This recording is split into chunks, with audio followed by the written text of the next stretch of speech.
Today we're going to check out the medical side of things. As part of our medical team, we have 2 physiotherapists, one right here in Northbridge.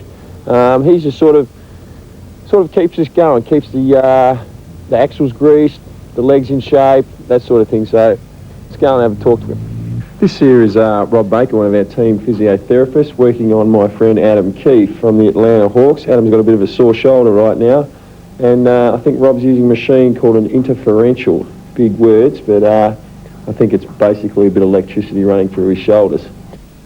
Yeah, just right there. Just right, yeah. It looks like you've just strained that anterolateral ligament a little bit there, so as it's not too swollen, I think we'll put a bit of laser on it and that should take care of it for the moment. Well, this is called the cluster probe, and it's got a mixture of laser diodes built into it.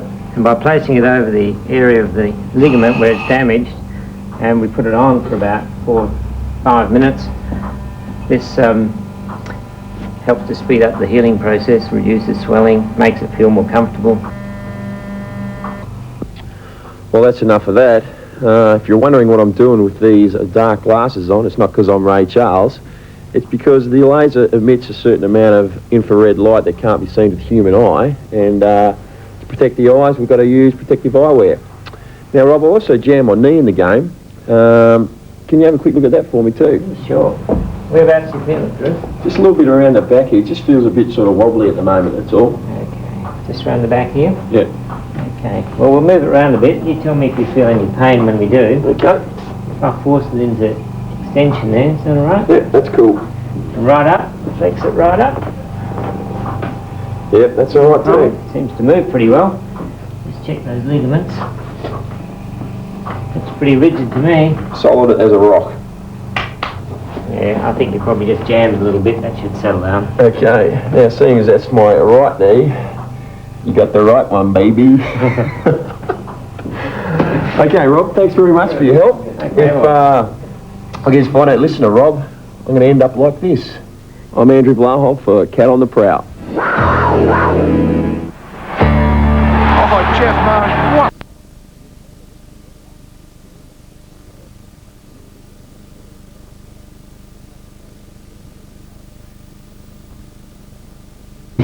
Dumped on Australian patients. Literally killing off people.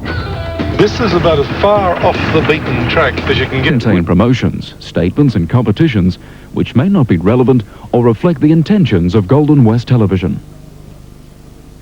This NBL telecast, proudly presented by West Track Equipment, Country Holden dealers proudly sponsoring WA Sports, and Chicken Treat. I got the taste.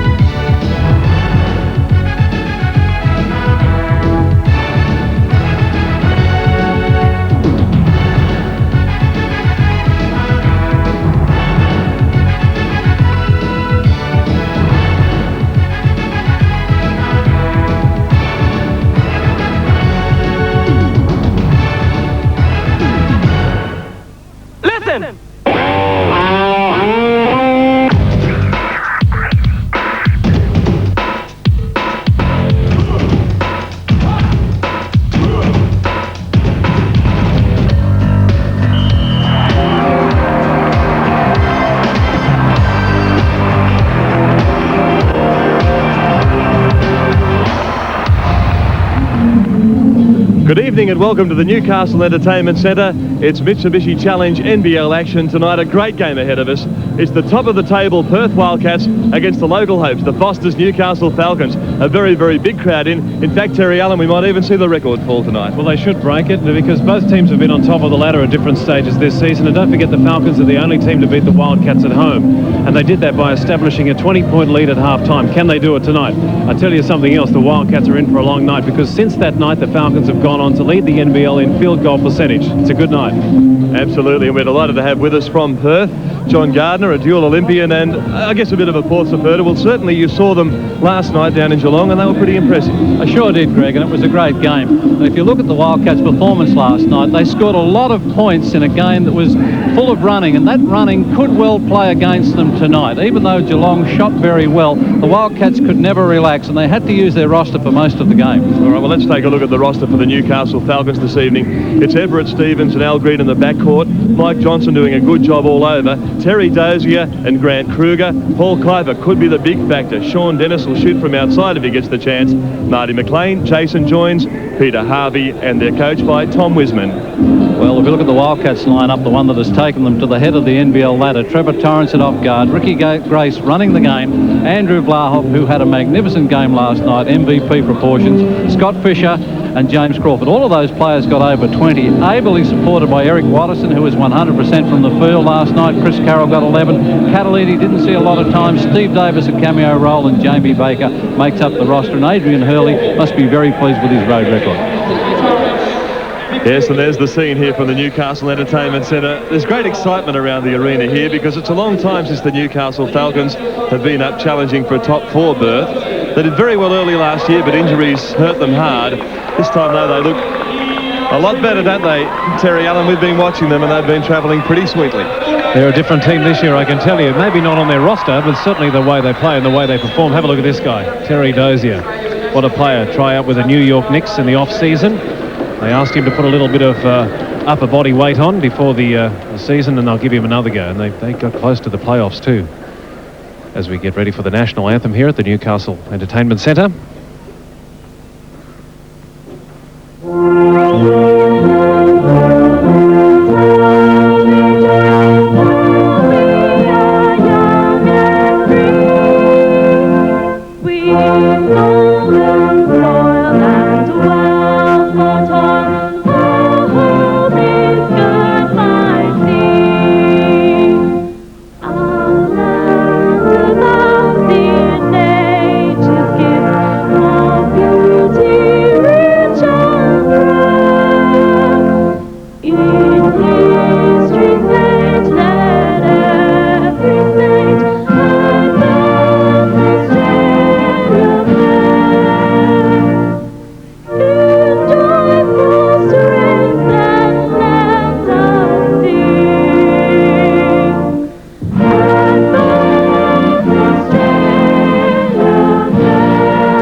Set to fire now with us. I saw him a little earlier on tonight, and he's back with us now, John Gardner. What about this side? They won, of course, back-to-back championships a couple of years ago. Fell in a hole, I think you'd agree, last year.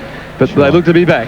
And they're back with a vengeance, and they're protecting a most enviable road record. Only been beaten on the road once this year. That was by the Illawarra Hawks, and they'll be very, very keen to make sure that they don't see a repeat of that defeat here in Newcastle tonight. John, we're particularly interested in the form of Scott Fisher this season. How do you personally think he's been going? Well, I think Fisher has done very, very well. He was in a position where he was searching for a club. He answered the call to the Wildcats, and he's fitted in very well. Been a lot of talk about the much vaunted Perth wall, and Fisher has just added a block to that that's been very, very important. He certainly cuts an imposing figure on the court. Well, he does have the ability to run the floor better than most big men, and his combination with Andrew Vlahoff has certainly acted as a foil to James Crawford. We're away now. Referees Robbie Barnett, Jeff Micallef and Steve Bignell. And they're away, the Wildcats, through Ricky Grace. It's with Fisher now. He looks to take the baseline on Kruger, then stands and delivers. It's a great little shot down on the baseline, almost impossible to stop, and they're away, and they look to me as though they're not going to get jumped this time round. No, they're not, and that's exactly what did happen in round 3 at the Perth Entertainment Centre. Let's see if we can pick the matchups for you now. That's interesting to see that Ricky Grace has gone on to Michael Johnson, and Trevor Torrance has been given the job on Everett Stevens. Al Green's got his work cut out. The Alabama Slammer there. I don't think Al will be going to the hoop too often. I think he'll just kick it around as he does inside to Kruger, who travels. All of the Perth team called that travel before the referee got it. Just casting my eye around the crowd too as the national anthem was sung. They've actually increased the seating capacity here tonight. It's well up over the 4,000 mark. It's chock-a-block tonight here at the Newcastle Entertainment Centre. They had to grab some more seats and some new stands because this is such an important clash, isn't it, for the finals? Sure is. There's a good follow-up putback by Torrance, but you can't forget the good defensive effort there by Michael Johnson. He took the shot away from Andrew Vlahoff. 4-0 lead early. Perth ruling the roost. They go inside now. Oh, a poor pass. A little bit of a nervous start. We saw them edgy against the Magic a few weeks ago, but this time they go inside. Can't find it though. And they're playing pretty tough. Although that's a poor inbounds ball, really. Oh, it's open this time for Dozier. Makes a strong jumper, but again, Vlahov's there to clean up on the boards, and they're pushing the ball up pretty quickly, Perth.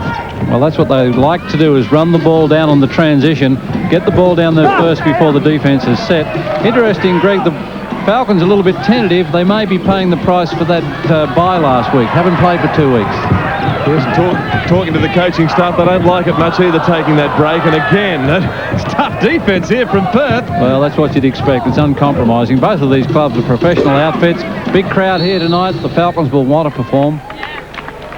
And Terry, it's pretty noticeable early that the Falcons are even having trouble sweeping their own defensive boards, and they are in fact the league leaders in defensive rebounds. But tonight, Perth early in the opening moments taking it right at them. Well, they call it the wall, and it's at the wall at either end of the court this stage of the game, and I'm just wondering what Al Green's done wrong to have James Crawford on him.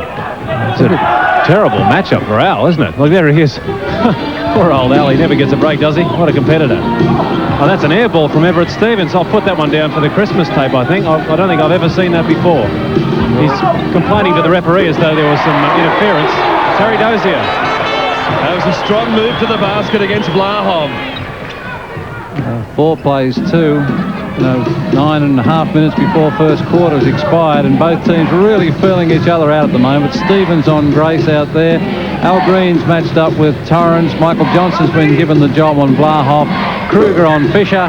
That leaves Crawford on Dozier, and what great athletes are matched up under the bucket.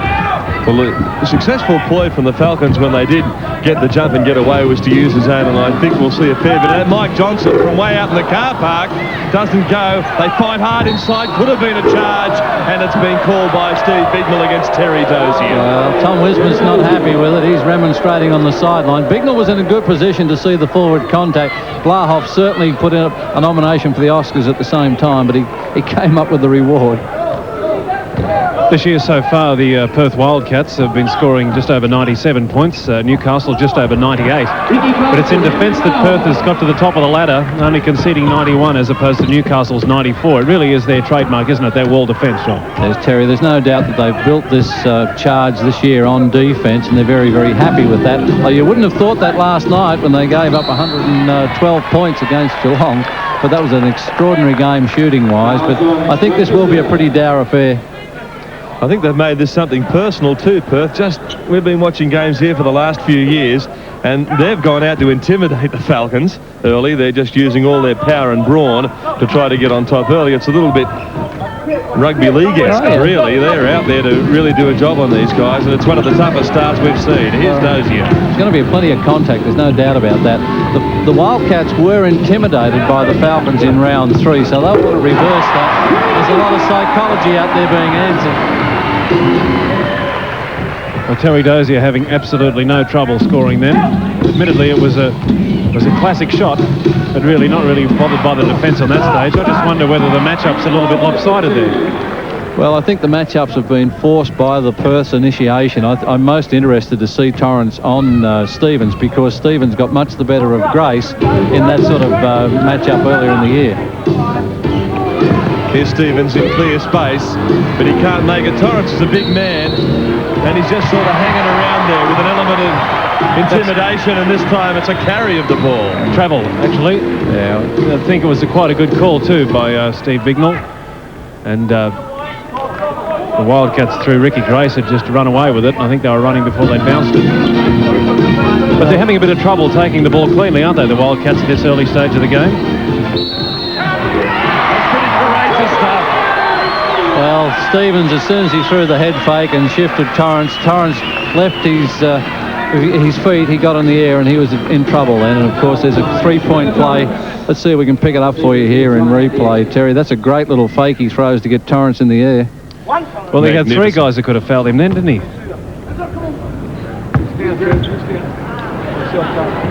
Tremendous crossover dribble there. He showed some skills at Stevens, and he's made it a three-point play.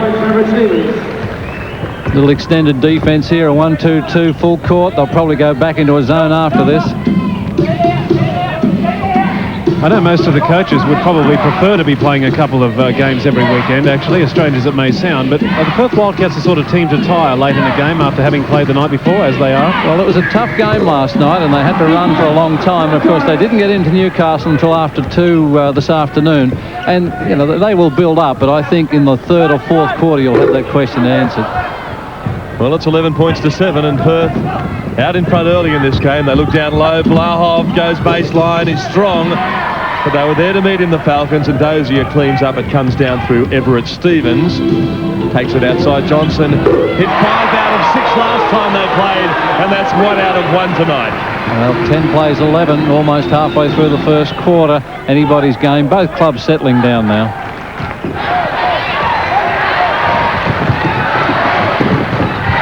Stevens stands up. It was short all the way, and Ricky Grace now will settle it down and look to make 2. Looks like the Falcons have gone into their zone out there, Terry. 1-3-1. Well, that's exactly what they did when they beat the Perth Wildcats in Perth, if you'd remember. I don't know what the Wildcats will do to counteract that tonight. Have you got any ideas? I suspect they'll look to go inside, and yet last night against Geelong they shot marvellously well from the three-point line, something like 60%. But they'll have to do a lot better on defence. They can't let that man Stevens penetrate and take the layups like that. And that's a couple of times he's really darted inside there, and that penetration most important. And if he can draw those big guys in, oh, there's Crawford. Well, they're shooting at a very high percentage. It's a great clip from both sides. And the timeout's called. It's the Wildcats leading the Newcastle Falcons 15-12 at the Newcastle Entertainment Centre. Entombed in a watery grave for more than 80 years. So many people lost their lives. Now, for the first time, an extraordinary expedition to uncover the greatest shipwreck in the world. 8:35 Monday on GWN, Titanic, Treasure of the Deep. Now you've got the taste for chicken treats for just $4. We're laying on a wintertime feast. Buy a whole barbecued chicken from us. We'll lay a wintertime feast for just an extra $4. Large peas and gravy, 4 corn cobs, and 1 large chips for just an extra $4. Chicken treats, chips, corn, gravy, and peas. The West's best chicken and a $4 feast. I got the taste. Western Australian owned and operated WestTrack. We're a powerful team. With the most advanced high-tech parts and service computer system in Australia. With the expertise to rebuild Caterpillar earth-moving equipment, engines and transmissions, and CAT certified rebuilds on specific machines. WestTrack, a powerful team.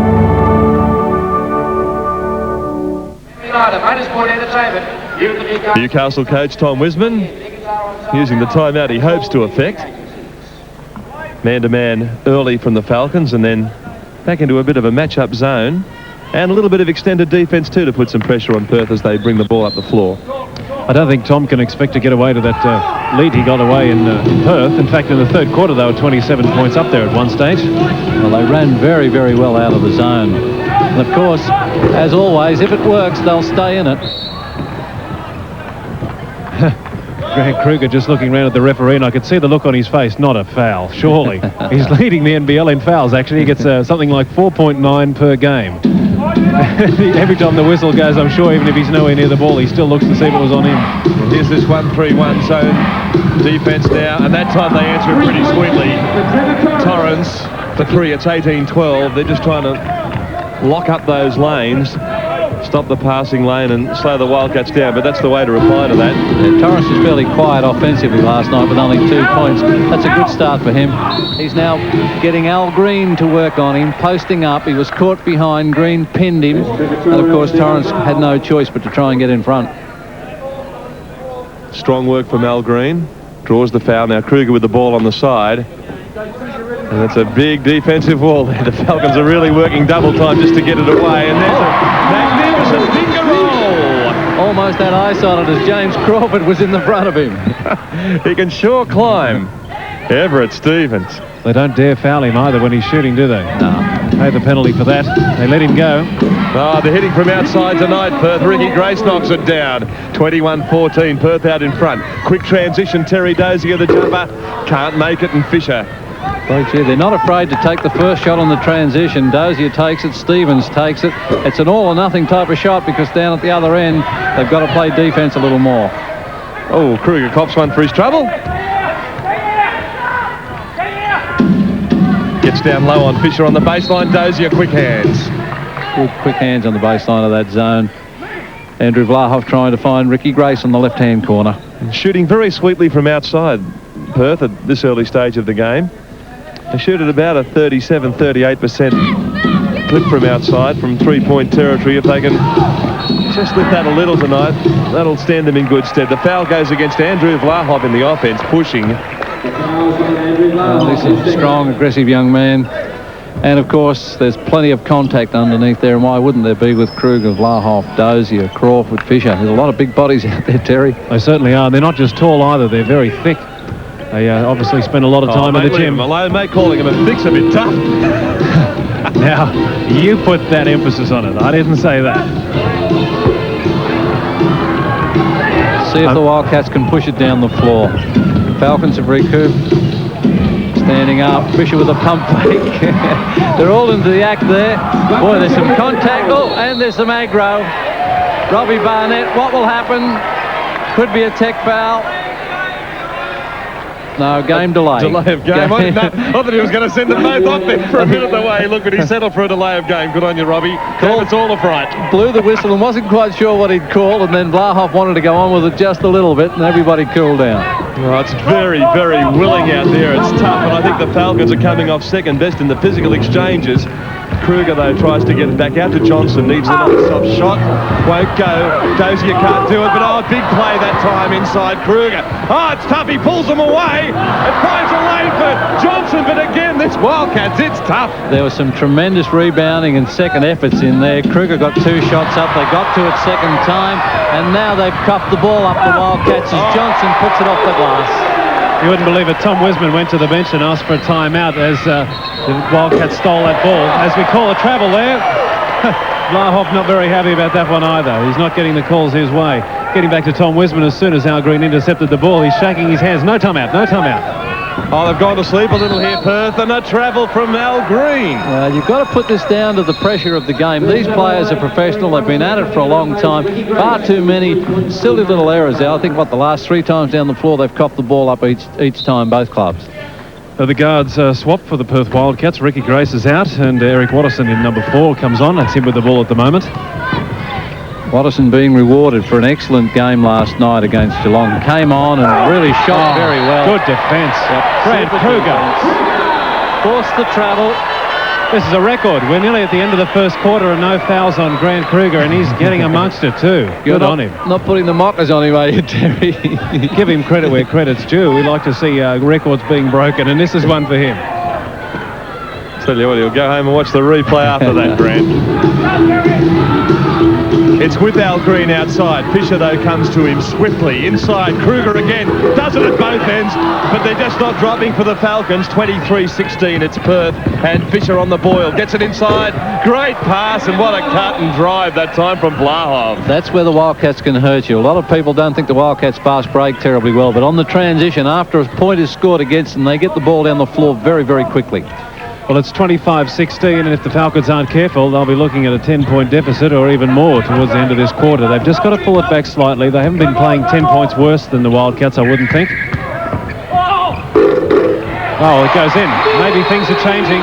25-18 now as big Paul Kuiper comes in very early in the piece because in their last outing he was most valuable player with 26 points. He's being rewarded for some more court time and making the most of it too. Playing against the club that he played with in previous years, he'll be keen to do well in the middle of that 1-3-1 zone. It makes a very big zone of it. There's a bit of a journeyman, been to the Gold Coast since his days in Perth. Here's Watterson. But looked pretty good off the hand, and it hit the net sweetly, 27-18. And Perth in front. There's 90 seconds left in the first quarter. Pace has been just enormous, and you've got to say that Perth have really enjoyed the better of the early exchanges. As Mike Johnson forces a shot, it wasn't a good one. Yeah, the shooting percentage has dropped away in the last couple of exchanges. Great opportunity for Adrian Hurley to rest some of his star players as Crawford hits from outside. So Perth really looking like championship material early in this, and certainly worthy competition leaders. Interesting lineup out there with both James Crawford and Scott Fisher on the boards. Almost a much smaller three-guard rotation from the Wildcats.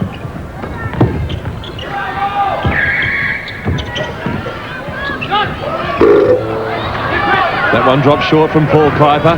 He's been scoring freely the last couple of weeks. The last two outings he's averaged 23 points. And I think they're going to need something like that output from him tonight to get back in and compete in this game. There's Dozier. No problem, Torrance can't make it. More importantly, another 30-second clock. Wildcats chose to ignore it. Well, can Mike Johnson control it? Oh, it's pitched by Carroll.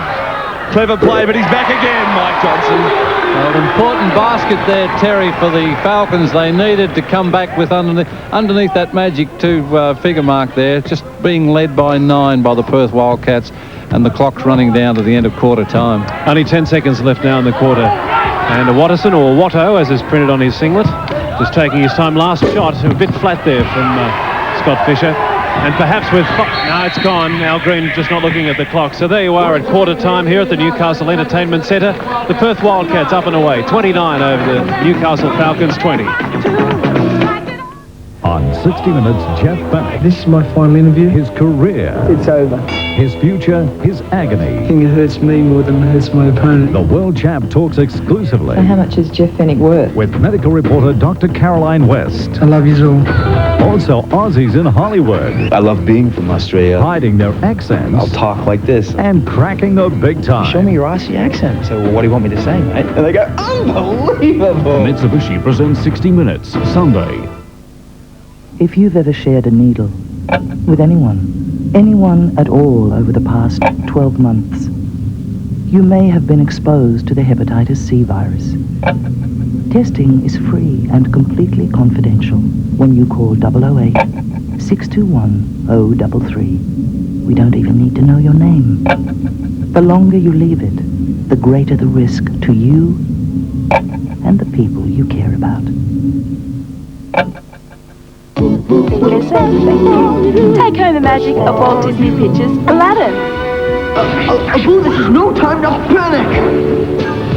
Start panicking! For $4.85 at Hungry Jack's, you get a Whopper Junior, small fries, small drink, and an Aladdin cup that magically changes colour when you fill it. Hungry Jack's Aladdin Combo. You better hurry in before they fly out.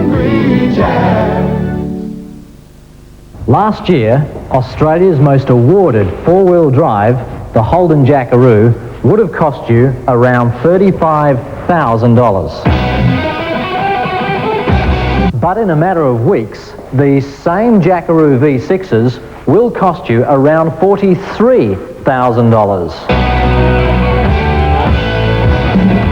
So beat the price rises now on Australia's best four-wheel drive at Manly Stamble Holden. Albany's independent farmer store on the edge of town, Peter Graham Company, gives farmers and townsfolk alike the buying edge and money savings value on general hardware lines as well as tools and plumbing supplies. And Peter Graham Company are the home gardener's friend with everything from reticulation to pine posts. Wherever you live and work, you'll appreciate their quality and value selection of clothing. Even the needs of man's best friend and other pets are at hand at Peter Graham Company, your local bloke from CRT. We're back at the Newcastle Entertainment Centre. It's 29 points to 20. Perth ahead of Newcastle, and Terry Allen. Mike Johnson looks to be in a degree of trouble. Yeah, copped the ball in the face there. Got a bit of a bleeding nose, but don't worry. He's got plenty of nose to go around, and it'll only be sore for a little while. The amazing statistic, though, from the first quarter is the Newcastle Falcons are shooting 100% from the free throw line. That's amazing. Unfortunately, they only had one shot, so that's to be expected. It's 29-20 to the Perth Wildcats. And Terry Dozy with 6, Mike Johnson 6, and Everett Stevens 5. Only shooting at 32%, the Falcons, so they've been intimidated, but John Gardner, the Wildcats, looking pretty good out there. Yeah, shooting at 54%, which is making them very, very happy, and that's why they're enjoying this comfortable 9-point lead. But certainly, quarter time, a lot different to the first game, and now we'll see what the defenses can do. Inside they go this time. It won't count. It would have. Well, it was Paul Kuiper going to the basket.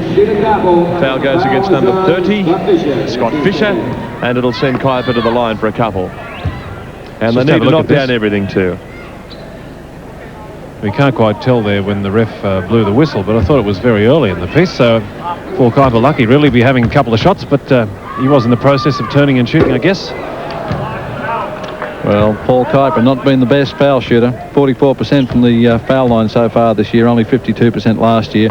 Probably the man to foul if you're going to have to foul anybody. Just ruined their 100% record too, I might add. Now it's gone down to 30. That's not real good, is it? No.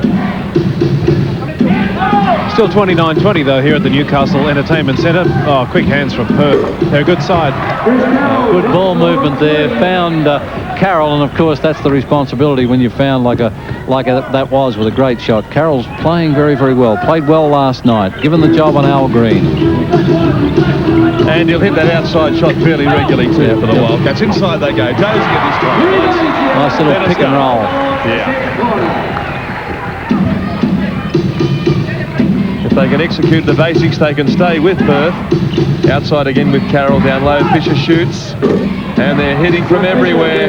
They're lifting that percentage up to around the 60% mark now, Perth. Well, a minute expired in this quarter, and they're leading by 12. 34 plays, 22 in favour of the Wildcats. The Newcastle Falcons certainly not showing the form that took them to the top of the NBL in the field goal percentage. Mind you, having said that, that man Paul Kuiper now leads the NBL in field shot percentage with 64%. Has a little advantage, as does James Crawford. Shoots from very close in. Kuiper standing up that time and doing a good job on Blahoff, but he just kicked it out easy as you like to Fisher. And Fisher really is exploding here. Some danger signs out there, Terry, for the Falcons. That last shot from Fisher, there was just nobody out there to put a hand in his face. Not at all. Their man-to-man's breaking down. It's I can see Tom Wisman, each time Fisher gets the ball, he cringes because there's absolutely nobody on him. And he's getting these shots away. Not only that, but he's shooting very well tonight. Stephen uses a couple of picks, goes inside. Back out that time to Johnson. Good job on the boards. They're in trouble. Stevens flies, heads toward the bench, cleans up Adrian Hurley and heads down to the baseline. Set a mean pick, Hurley. Yeah. The super coach almost hit the super screen. It's with Scott Fisher. They lead by 12. See if the Falcons man-to-man's any better this time down. Wildcats liking to move the ball, trying to find the open man. Plenty of cutting options as Blahoff post goes to work on Kuiper. He'll go to the foul line. Man, aren't they getting knocked about out there? This time it's Kruger who goes for the head. Very, very strong move to the basket. Let's have a look at it here. He just a little fake and then goes straight and hard to the hole. And they threw everything at him. Yeah, once he got Kuiper on his hip, he really operated. I think he's got a bit of a sore head there, Paul Kuiper. No doubt about it. There it is, 36-24 there at the Newcastle Entertainment Centre. We're just slightly into the second quarter at the moment.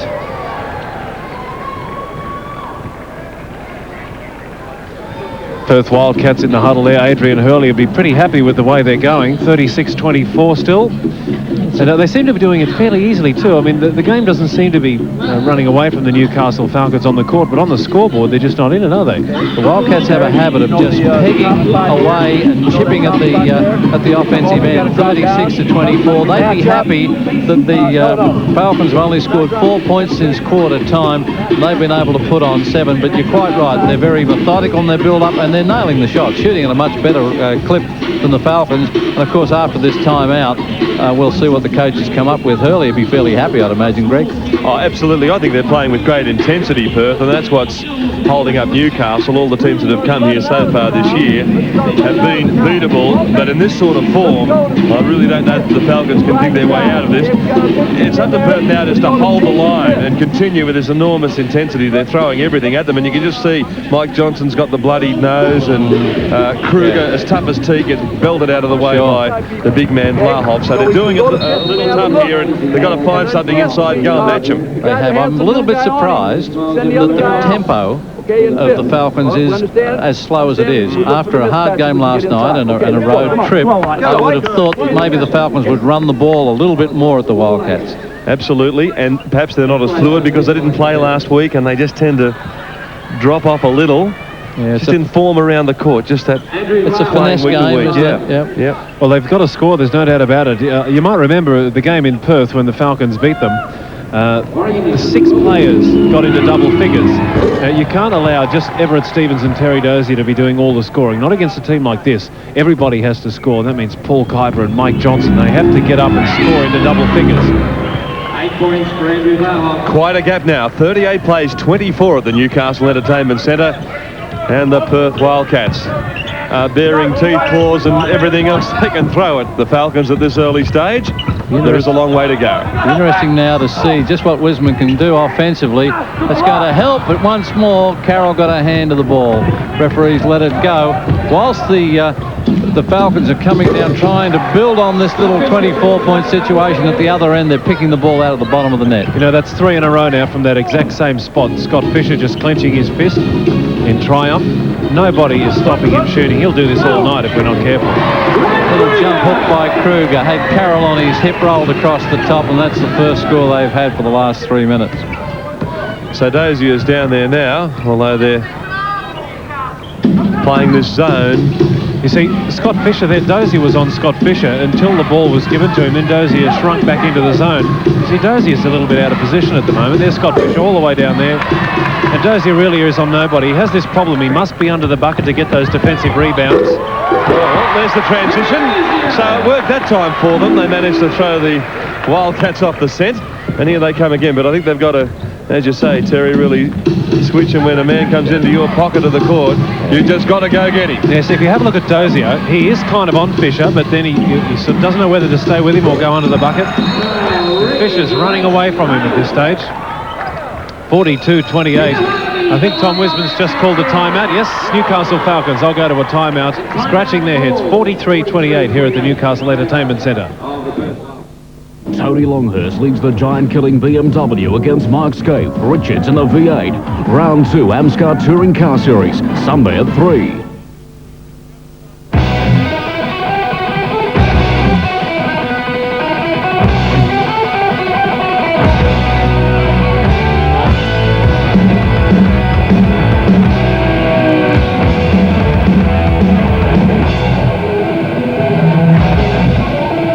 Imported Holden Jackaroo V6, now $35,990, but only until June 30th from your local Holden dealer. Take a ride on the wild side. At the Denmark Agricultural College, students seeking higher education, apprenticeships or employment in agriculture get solid skills training and theory in course areas as comprehensive as the industry itself. Year 10 students considering this educational alternative for next year should contact the college and arrange to participate in a 1-week obligation-free introductory program prior to enrolment.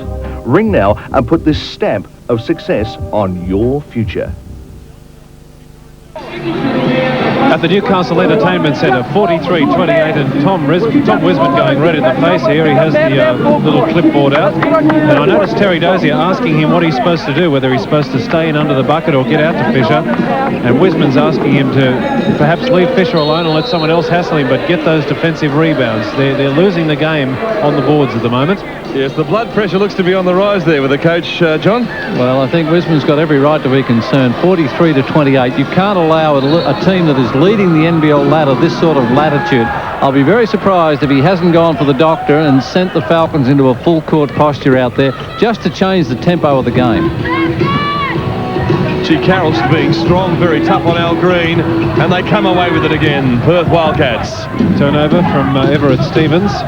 Green's gone the full length of the court and absolutely given Chris Carroll rubbish, and there's the result of it at the other end. Yep. There's the pro trying to intimidate the rookie. He's going to come down, and he's certainly got the lips flowing. And it was good to see Ricky Grace come over to Carroll and say, just cool it, take it easy, play your game, and then him going with all the rubbish. And let's watch it closely here. Green gives the ball up, and mind you, it just may take some sort of rush of blood like that from the Falcons to change this tempo. Get some emotion into it, but they turn it over again. It's Everett Stevens, 2 turnovers in a row now. 45-28, and the Falcons getting outplayed at both ends of the court at this stage. They're not even getting their own rebounds now. The Wildcats nailing the coffin at the moment, leaving them for dead. You wouldn't think the Perth Wildcats had played last night, would you? No, they're certainly playing with more tempo and more poise than the Falcons right now. Perhaps that can be the layoff that the Falcons have had, but right now the Wildcats are doing it at ease. 47 plays 28. And Everett Stevens takes a break as they go inside, and there's Vlahoff, very, very strong, goes high off the glass, and the percentage up around 60% for the Perth Wildcats as they do it sweetly on the road. Vlahoff had 28 last night and was adjudged the MVP and really played a very good game, and he's certainly not tiring. Been a little bit down on form in recent games, but come out with a vengeance since he's rid himself of those Australian boomer commitments. Actually, he's in the top 10. He's about 9th in the NBL for three-point percentage. That's the trouble. And the trouble goes against Peter Harvey. He looks angry, but I think he could understand that one. Didn't quite get away with it. See, Peter Harvey's played better this year than what he has in previous years. I was surprised that Tom Wisman kept him off for as long as he did. He's brought him on now to really give Ricky Grace a bit of hurry up, and they have gone to a man-to-man matchup. Well, I was asking a little too much of himself that time, James Crawford. Not even JC could have hit that. It's around now with Johnson. Inside Dozier. Well, he just turns around, tries the long bomb, and down it goes. Only the two-pointer, but a handy two indeed, and they need to get something happening with 6 minutes in the run down to half-time. Try and draw this back and perhaps get it into single figures. Well, Terry, it's only a 17-point lead, and this can be gobbled up very, very quickly, and it's a game of momentum. The pressure now could be on the Wildcats to maintain their intensity and convert at the other end. They're doing everything right, and that time it was flying Vlahov up against Terry Dozier. The foul's been called, and it goes against number 11, Terry Dozier, working the boards there as well. He's called for holding. See if he can pick it on the rebound. There's a little clip behind the ear for Crawford just for his trouble as well. Doesn't change the scoreline. 19 points the lead to the Wildcats. No, I can't believe how similar this is to what the Falcons did to Perth earlier in the season. This looks like being a 20-point lead at half-time. The Falcons went on to hold that. They're going to have to do something to turn this game around now, because even at this early stage, they're just not in it, are they? 19 points. No, they're not. They're interesting enough, Greg. They look almost a yard or two short at the moment. You know, they're just speed-wise, they're being outrun and they're being out-finessed at either end of the field. They look a foot or two short to me. These guys are just too big and too strong, and they're hitting from everywhere. It's an enormous performance. Ricky Grace hits. Now the Falcons come back, and it's with the pocket rocket. Pipeline Pete goes low. That's tough in there, and Carroll, does he come away with the points on this occasion? No. Well, Andrew Vlahoff is amazed. He's been pinged for the foul, with a hand foul reaching over the top. See if he can pick it up. We're all amazed. Look at his Vlahoff. Well, it's clean as a whistle, isn't it? Great defence, Vlahoff. Well, our sympathies are with you on that occasion. He's proving there why he's such a great player. Unfortunately, the ref not quite up to it on that occasion. Vlahoff, too good for all of us. Andrew Vlahoff's third foul, and subsequently he will sit down along with Chris Carroll. Torrance and Watterson come back in, and I think Adrian Hurley might just want to talk it over, settle these troops down. We've got about 5.5 minutes before half-time, and the scoreline favours by 21 the Wildcats. Yes, they're way out. Great front-running display. And here's Tom Wisman again. Well, he's certainly earning his keep tonight. He's going to try and rally the troops and get them going because they're a long way down. They're in a hole. They've got to find their way out in the next 5:26, I reckon. Let's see whether we can catch what he's saying.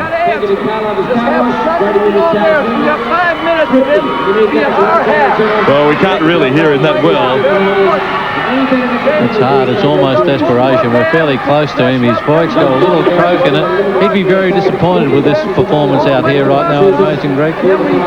Yeah, well, I think they've been jumped this time. I believe the intensity of the Wildcats has just got them caught up. They had the week's layoff. They haven't been able to run the ball. When they do, when you see Mike Johnson getting down there, he's made a couple of good layups and they've looked strong, but boy, they haven't been running enough. Well, the difference between tonight and what's been happening for the rest of the season is that the Newcastle Falcons have been on average outscoring Perth. They're out shooting them from the field and from the three-point line. Tonight they're doing none of the above. Those things have gone cold on them, and I think that maybe that break can be blamed, but they've got 5 minutes. That's what Wisman's saying. 5 minutes before half-time. It's vital that they shut the Wildcats down, and they just need some points out there. 51 points, a lot of points for the Wildcats. A few fouls, though, for Perth, personally, anyway, at this early stage in the game. Larhoff, as we said, has got 3. Fisher 2.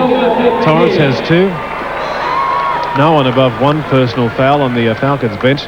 That might stand them in good stead later in the game. But they're going to have to do more than shoot well from the free throw line to win this game. Things are going to have to change from half-time, but it has to be a defensive turnaround. I mean, the Falcons will have to approach this from a defensive point of view. They can't allow Perth to keep scoring. I guess that says it all, doesn't it? Yeah, it helps if you can find the net from the charity stripe. This time he's got it, Al Green, and it's a mere 20-point game. We're in for a very, very big night, aren't we, if they happen to get back into it? Well, it's going to take a huge effort, but maybe that's what it's really going to be taken from them, and they're coming out with full court pressure. They've got to gamble a little bit. Moving sweetly, Peter Harvey on Ricky Grace. This time he doesn't have the answer, Grace, and it's down with Al Green, who looks up to Johnson. They go inside. Well, they moved the ball swiftly up the court on that occasion, and it looked bright, but in the end it was again quick hands from Crawford, getting back very, very quickly indeed. 90-odd feet down the floor. Grace was a little bit too quick with that last shot down there, Terry. Well, Everett Stevens really being punished for being quite ordinary at the beginning of this game. I would think he's still off the court. They're going to need him on and scoring well to get back into this game. Under 5 minutes now. Terry Dozier at the top of the key with the ball. Spins. James Crawford's on him now. 5 seconds left on the shot clock. Got to get one away here. Peter Harvey will be your man. There he goes. He just throws up a prayer. Well, it was really in hope, and it was hopeless. How different is that? How different is that to the way the Perth Wildcats are setting up their shots?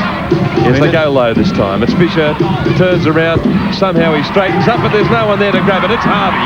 He comes down. They need to score this trip up the court. They go low, try the alley-oop inside. Kruger gets hold of the thing and makes it. Well, they needed that, didn't they?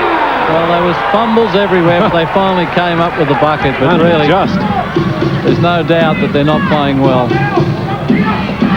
Oh, Fisher's running amok down here, and it was only the odd hand going in that saved the disaster that time. Oh, they're playing with extreme confidence, aren't they? Almost as though there's no defense out there at all. It's carefree stuff. Fisher, he gets one up there, and what's the call here? Tugging on the 2 count. Well, he did interfere with the bucket. Yeah. The thing was never ever going in, but he did interfere with the. So you have a look at it. Have a look at this. Terry Dozier now grabs up and just jumps up and grabs the net. The 2 points have to count, so goaltending. Dozier will tell you that he was trying to make sure he didn't land unevenly and hurt himself, but there's no changing the call. Tom Wisman's questioning. It's a pretty tough call, though, isn't it? I mean, well, I understand it's in the rules and all that, but really, Terry Dozier. I mean, you see guys, if they're going to start getting particular about that sort of thing, you see guys hanging off the ring every time they dunk the ball, and that's technically illegal as well. Well, Tom Wisman, the crowd giving him a bit of a serve as well. Yeah, I think that you can get those situations. I mean, hanging off the ring is a little different in terms of these wide bodies. Yeah. The net is something that's not going to support Dozier anyway. But in the meantime, of course, while the Falcons are arguing about that, they're picking it out of the bottom of the net down there, and it's now up to 22 margin. Got to keep playing the game. Yep. Doesn't matter what's gone before it. They have to concentrate on what's yet to come. We have another half. In fact, I see Sean Dennis just getting the gear off. He's going to get a bit of court time tonight as well. Well, Terry Dozier did a marvellous job that time at the offensive board. It's on Trevor Torrance, though. Pulled one down. Foul against Trevor Torrance there as they all scrap for it. Number 10 reaches in. And there's the foul. And Sean Dennis is now into the game. As we mentioned, he'll try and bung a few in from outside. I think it might be the only hope. I guess that's the prayer. They've almost gone through their roster, all bar 2. They're searching right now for somebody to put the ball in the ring. Well, Mike Johnson's surprisingly quiet tonight as well, isn't he? Yeah, their outside game has deserted them. The Falcons are struggling from the perimeter. Torrance sits down because he has 3 fouls, 3 personal fouls, along with Blahoff, 2 for Fisher. That's all the Wildcats have. For the Falcons, Kuiper has 1, Kruger has 1, Harvey has 1, Dozier has 1. Well, here's Mike Johnson. Can he make it? It was a nice soft shot. And it's 3. Welcome back, Mike Johnson. Timely. Yeah, the nose is okay now, presumably, and he's got the eye on. Cut it to 19 points, 55 plays 36. They need a couple more. 3 minutes out from half-time. They try and toughen it up. Crawford and Dozier go at it. It's outside now with Carroll, who's been sharp. Low, Crawford, jump shot. They've been hitting him all night. Not this time, Sean Dennis. He goes at Carroll. He's going to try and go all the way. Kicks it back inside, but they're off again on the run. The Perth Wildcats. It's up and down. Here's Fisher. Alley-oop attempt, but Crawford was waiting for it down low, and in the end he draws the foul. Fisher goes over and rewards Crawford. There was eye contact. The alley-oop was on, but I don't think Crawford was quite game to elevate in that situation. No, I'm sure someone would have been there, a high-flying Falcon to knock him right out of the sky. They were coming at him. Yeah. He wants to be here to play the second half, I reckon. Yeah. I think he could well have done a Mike Mitchell and come down and landed on his head. Had there been too many more people under the bucket there. Highly emotive situation. Crawford takes the right option. But Perth on a mission. Embarrassed on their home floor a matter of weeks ago. It hurt. And it's the big get square at the Newcastle Entertainment Centre. 56-36, 2 minutes out from half-time. Well, they have a very long road trip, Perth, and they've already done the job so far. Adelaide last night. Mike Johnson, he could well be the man that'll pull this back for the Falcons. Rattling shot. It's full court pressure. Crawford is slammed. Reject. Magic from Dozier, who's hurt. Dozier's getting up gingerly. Left knee. Long 3 doesn't go. Outside Dennis. Will he try the 3? Goes inside Al Green. Dennis, come on, try it. Short. Inside Kruger, and the foul is called. And who's it against? Al Green. Mean Al. Pulling down on the rebound. Morrison and Al Green are exchanging pleasantries. Al Green, one of the vets of the league. Let's see if we can pick it up for you here on replay. Well, I don't think there's any. It was only a little foul, come on. You're just trying to help him to the stand. So there's a timeout. Can the Demons continue their climb up the AFL ladder? Auckland Swans notch up their first win for 93. Sydney Swans and Melbourne, live 12 o'clock Sunday on Golden West Television. Now you've got the taste for chicken treats for just $4. We're laying on a wintertime feast. Buy a whole barbecued chicken from us. We'll lay on a wintertime feast for just an extra $4. Large peas and gravy, 4 corn cobs, and 1 large chips for just an extra $4. Chicken treats, chips, corn, gravy, and peas. The West's best chicken and a $4 feast. I got the taste. Western Australia, where Great Endeavour thrives and Caterpillar equipment excels. Caterpillar, the world's best equipment. And Westrac, the high-performance West Australian Caterpillar dealer. Totally committed to the state's Caterpillar owners and operators. Westrac, a powerful team. And we see Carroll at the line now just to stretch it out a little bit. Well, it was interesting last night that the Falcons led the Super Cats by 15 at half-time. And then after half-time, the Super Cats came out and put the question to them as well. So there's still a long way to go. A lot of arguing on the court now from Newcastle. A hacking foul. Cross the arms called against Sean Dennis. Well, really, they broke down themselves there. The ball went up from the free throw line and they didn't grab the defensive board. So really, you're going to pay a penalty, and that time it was the foul. Albeit controversial, you've got to pull down that board. And of course, they're in the penalty situation, so the Wildcats will go to the foul line after any foul that is called. And there's just a little bit too emotion now coming in from the Falcons, hasn't it? They've just lost their composure. They need to run at it, but untidy, cranky, distressed, and just hacking away down there. Now we'll see what they can do this trip up the court. It's a 20-point spread. The game not gone yet. Perth have played exceptionally well. One wonders whether they can keep it going. As Dozier goes inside, and yes, he's got it. Just hooked it over the front of that hoop and down it went. Well, they needed it, and they need just about everything. So this free throw is crucial too. I suspect that might just help the leg injury too. I think that might help Everett Stevens back onto the court for Sean Dennis, who's done his job. One foul, admittedly, but he seemed to help the Falcons consolidate a little bit, which is exactly what head coach Tom Wisman and the rest of the team would like. Dozier now to convert for three.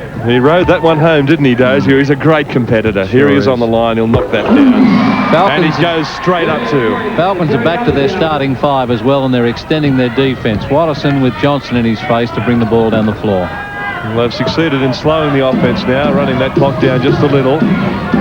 Now, can they hold on in this situation all night? They've seen Perth get away cleanly, and they go inside, and little push on the body from Kruger on Fisher will send Fisher to the line for 2 shots. Nicely executed offence as Fisher came off the pick that was on the top of the key. You'll see him coming into your screen picture now. Good lead pass from Crawford. Kruger's behind and always will pay the price in that situation. Yes, well executed, wasn't it? Ricky Grace set the pick and Fisher came round strongly, and he makes the first one from the free throw line. 59 plays 41. A minute out from half time. And it'll come mercifully for the Falcons. Well, Everett Stevens now, he's got it all to do. Terry was fairly quiet there, and he was benched for quite a while. He was. That's very unusual. He gets a lot of court time for the Falcons. Only Terry Dozier gets more. And I think Tom Wisman just expecting the Falcons to play a heavier defensive role in this game. And that's why they probably brought people like Paul Kuiper on while Everett Stevens was out. And they seem to have stopped the flow a little bit. Yeah, 60-41. Almost consolidated that little break, isn't it? That gap's there, but they've got to do more than that, of course. Have a look at that block. Crawford. Yeah. He can still get up, can't he? Oh, yeah, he's a great athlete. Been an adornment to the game, one of the most decorated in the game over the last 10 years with the NBL.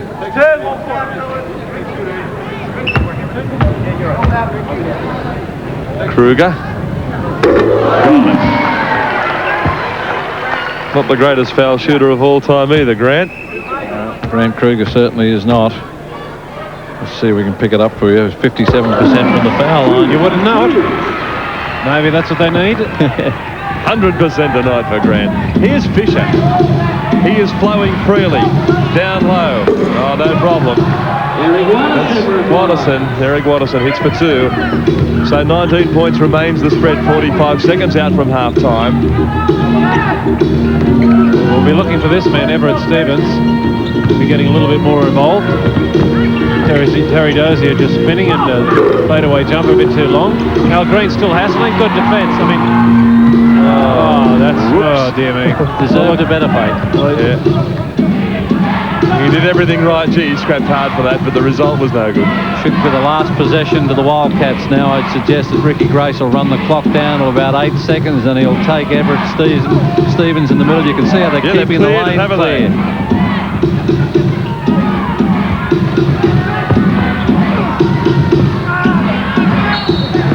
Well, pretty good defence that time, wasn't it? Fisher came up into the lane just when we thought it was going to be one-on-one. Well, 1.2 seconds remaining before half-time. He'll take the shot. Dozier, why not?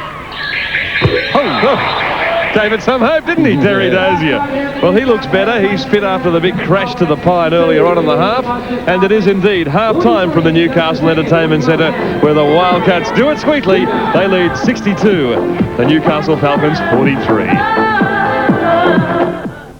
8:35 Sunday, the heartwarming and hilarious accidental tourist. Pick up the phone and just talk. Talk? It's about people. I make bottle caps. Travel guides. We're really in Paris. Dogs. Oh, sorry. And passion. I know you're living with someone. 3 of Hollywood's finest. When we give the bed a trial run. Academy Award winner Gina Davis teams up with William Hurt and Kathleen Turner. Presented by Toyota, The Accidental Tourist, Sunday. If you've ever shared a needle with anyone at all over the past 12 months, you may have been exposed to the hepatitis C virus. Testing is free and completely confidential when you call 008 621 033. We don't even need to know your name. The longer you leave it, the greater the risk to you and the people you care about. Combined Metal Industries provides hardware stores, tradespeople and owner-builders with the best sheet metal products and services available for all your roof plumbing requirements and specialty items, including cabinets, panel works, purlins, ducting and cladding. Plus, we supply a range of quality Lysart products. The high technical performance of our equipment is complemented by the expertise of our factory and office staff, and we'll arrange delivery in our custom-built trucks for long loads. Combined Metal Industries, Lansdale.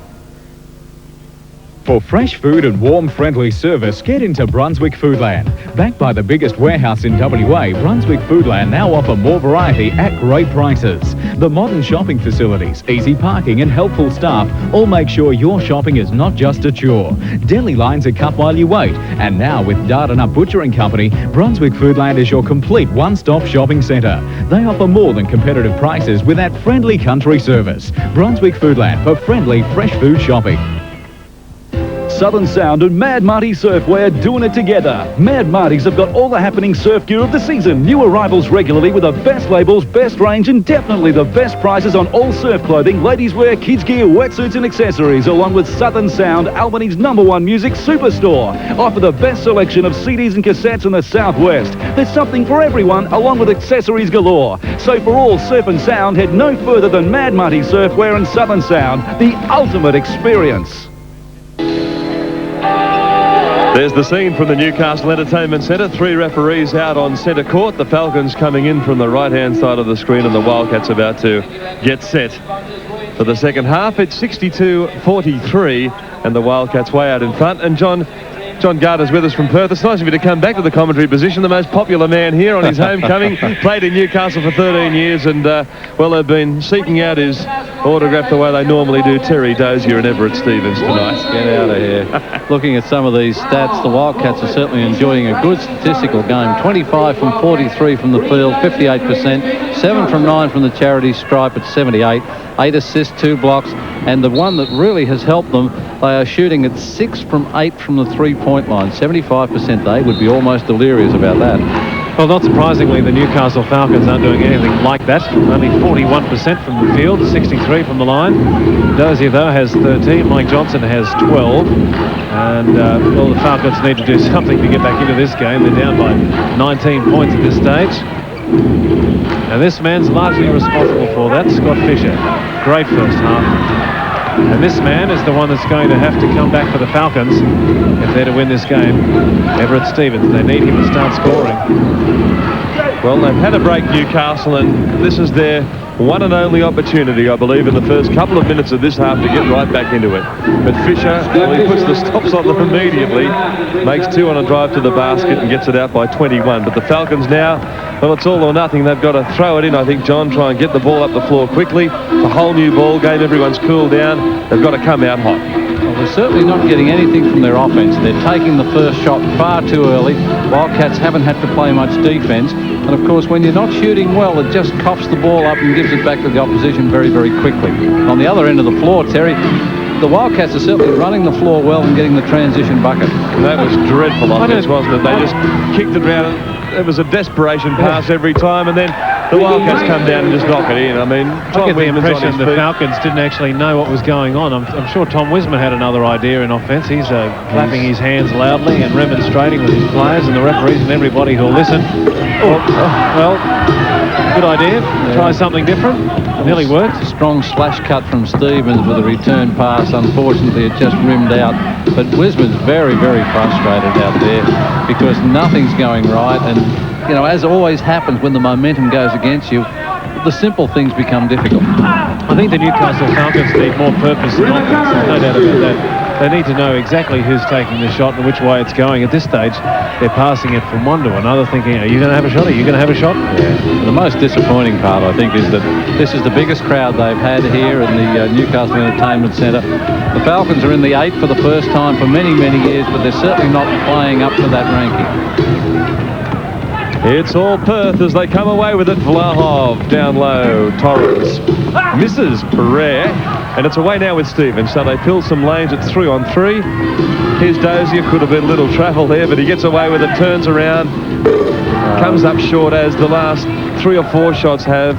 Well, that's terrible offence. Dozier had the ball in his hands twice, looked at the bucket 3 times and just pulled the trigger. There was nobody on defence, nobody on the rebounds. I mean, Wisman's got to pull them up. They haven't scored. That's a simple fact. They haven't even scored in this quarter yet.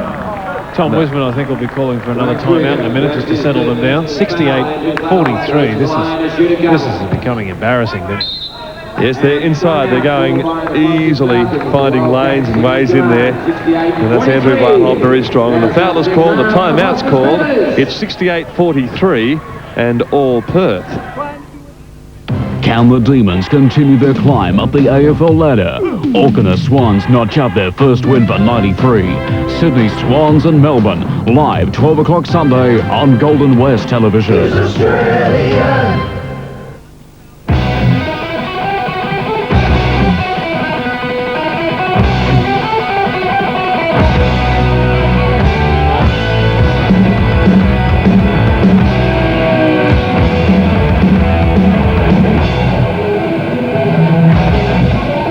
Fully imported Holden Jackaroo V6, now $35,990, but only until June 30th from your local Holden dealer. Take a ride on the wild side.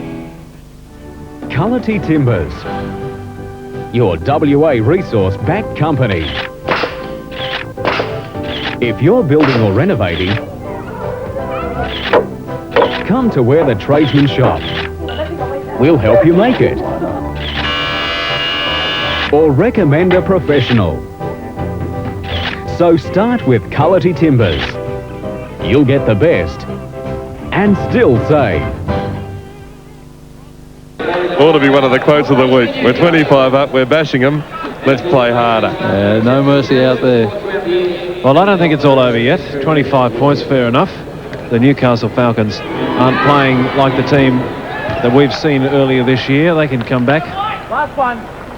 Yeah, well, the Falcons were 7-4 before tonight. They were 4-1 at home, 3-3 on the road. They certainly want to do better in front of their home crowd. Yes, they've been found out by a couple of the heavy hitters. The Magic, of course, did very well against them, and now Perth, at this early stage anyway, are looking the goods. Here's Everett Stevens going off the top pick. Fisher chasing him all the way down. He finds 3 guys in front of him, can't make it. And again, Vlahov too strong on the boards that time for Kruger, but they'll get another opportunity.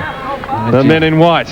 Stevens was giving the referees the evil eye. He wanted a foul in that circumstance. And of course, that's always a sign of frustration. Players throwing up an off-balance shot and appealing to the referee. And when you're that far down, there's little else that you can do except play hard. Well, similarly, the Newcastle Falcons are down by 27 points early in the third quarter. Exactly what happened earlier in the season. 4 fouls now for Andrew Vlahov, so he's in some trouble. 3 on Fisher, 3 on Torrens. And Grant Kruger for Newcastle has 3, but the man in trouble out there is Andrew Vlahov, but I don't think it's going to make too much difference. Not the way they're playing. The rotations have been excellent. And Andrew Vlahov certainly been busy in defence, but I don't think they're winning purely because of him. They can't, Scott Fisher's played very strong tonight, and Crawford, I mean, he's been all over the place, hasn't he? Terry Dozier with a block. That's what he's famous for. And he gets away with it, James Crawford. Exciting basket from Stevens. He gets the 3. He looks down at his feet to see if he was outside the line, and he was. A little byplay there from Steve Bignall and Kruger. Bignall was saying, look, I'm not going to call that rubbish underneath the bucket because your team has the ball and they could score, and that's exactly what happened at the other end of the floor. A super no call. James Crawford was giving Freddie Kruger a fair kicking, and that time, simple foul. It goes against Al Green. He just reached in there. It was pretty basic stuff, wasn't it? Yeah, I mean, agricultural. No doubt about that. Wildcats on a roll right now. 70 plays 46. The look of disappointment on Al Green's face. He knew it was on him. And he gets a lot of busy workouts on the court. He usually has to match up with one of the guys that beats him for height and pace. What a competitor. He gets in there. He's not doing his job unless he's getting his fair share of fouls. He has 3.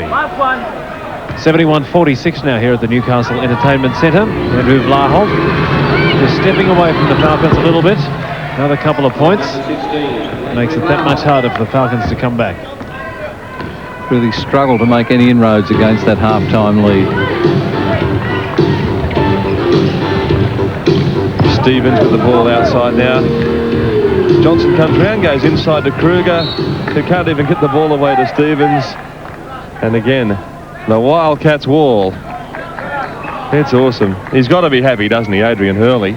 He's got to have a bit of the giggles down there on the bench, doesn't he? Well, he's done it well. He might just relax a little bit after this game is over. Very intense, and he's come to a new club. He's stamped his authority on them. There were a lot of question marks about his coaching after the Australian Boomer stint, just how he would come up with the day-to-day demands of the NBL, and he certainly answered those critics. Well, he certainly had this team pumped and ready to fire tonight. Been an awesome performance as Stevens goes inside and flicks it down. That's 2 desperately needed. 72 plays 48, 7:16 left in the third quarter.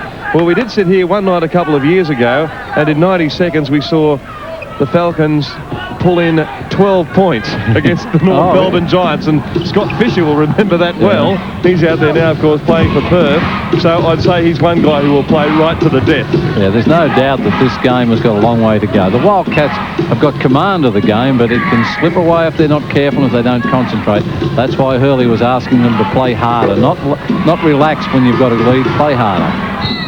Well, the Perth Wildcats tonight are demonstrating to all and sundry that they are no flash in the pan. They're on top of the ladder for a reason, and basically they make it impossible for other teams to get through them and score. Only 48 points to the Newcastle Falcons so far, and we're midway through the third quarter. At this rate, they'll only be scoring 70 or 80. Marty McLean's into the game now. Former Newcastle Hunters come up through the junior programs here, and he's out there to have a crack at the Wildcats. And he's got it's a fair ask. He's got Scott Fisher playing the D on him. Yeah, it is a big ask, isn't it? He's set a good pick, but Johnson comes round and hits the 3.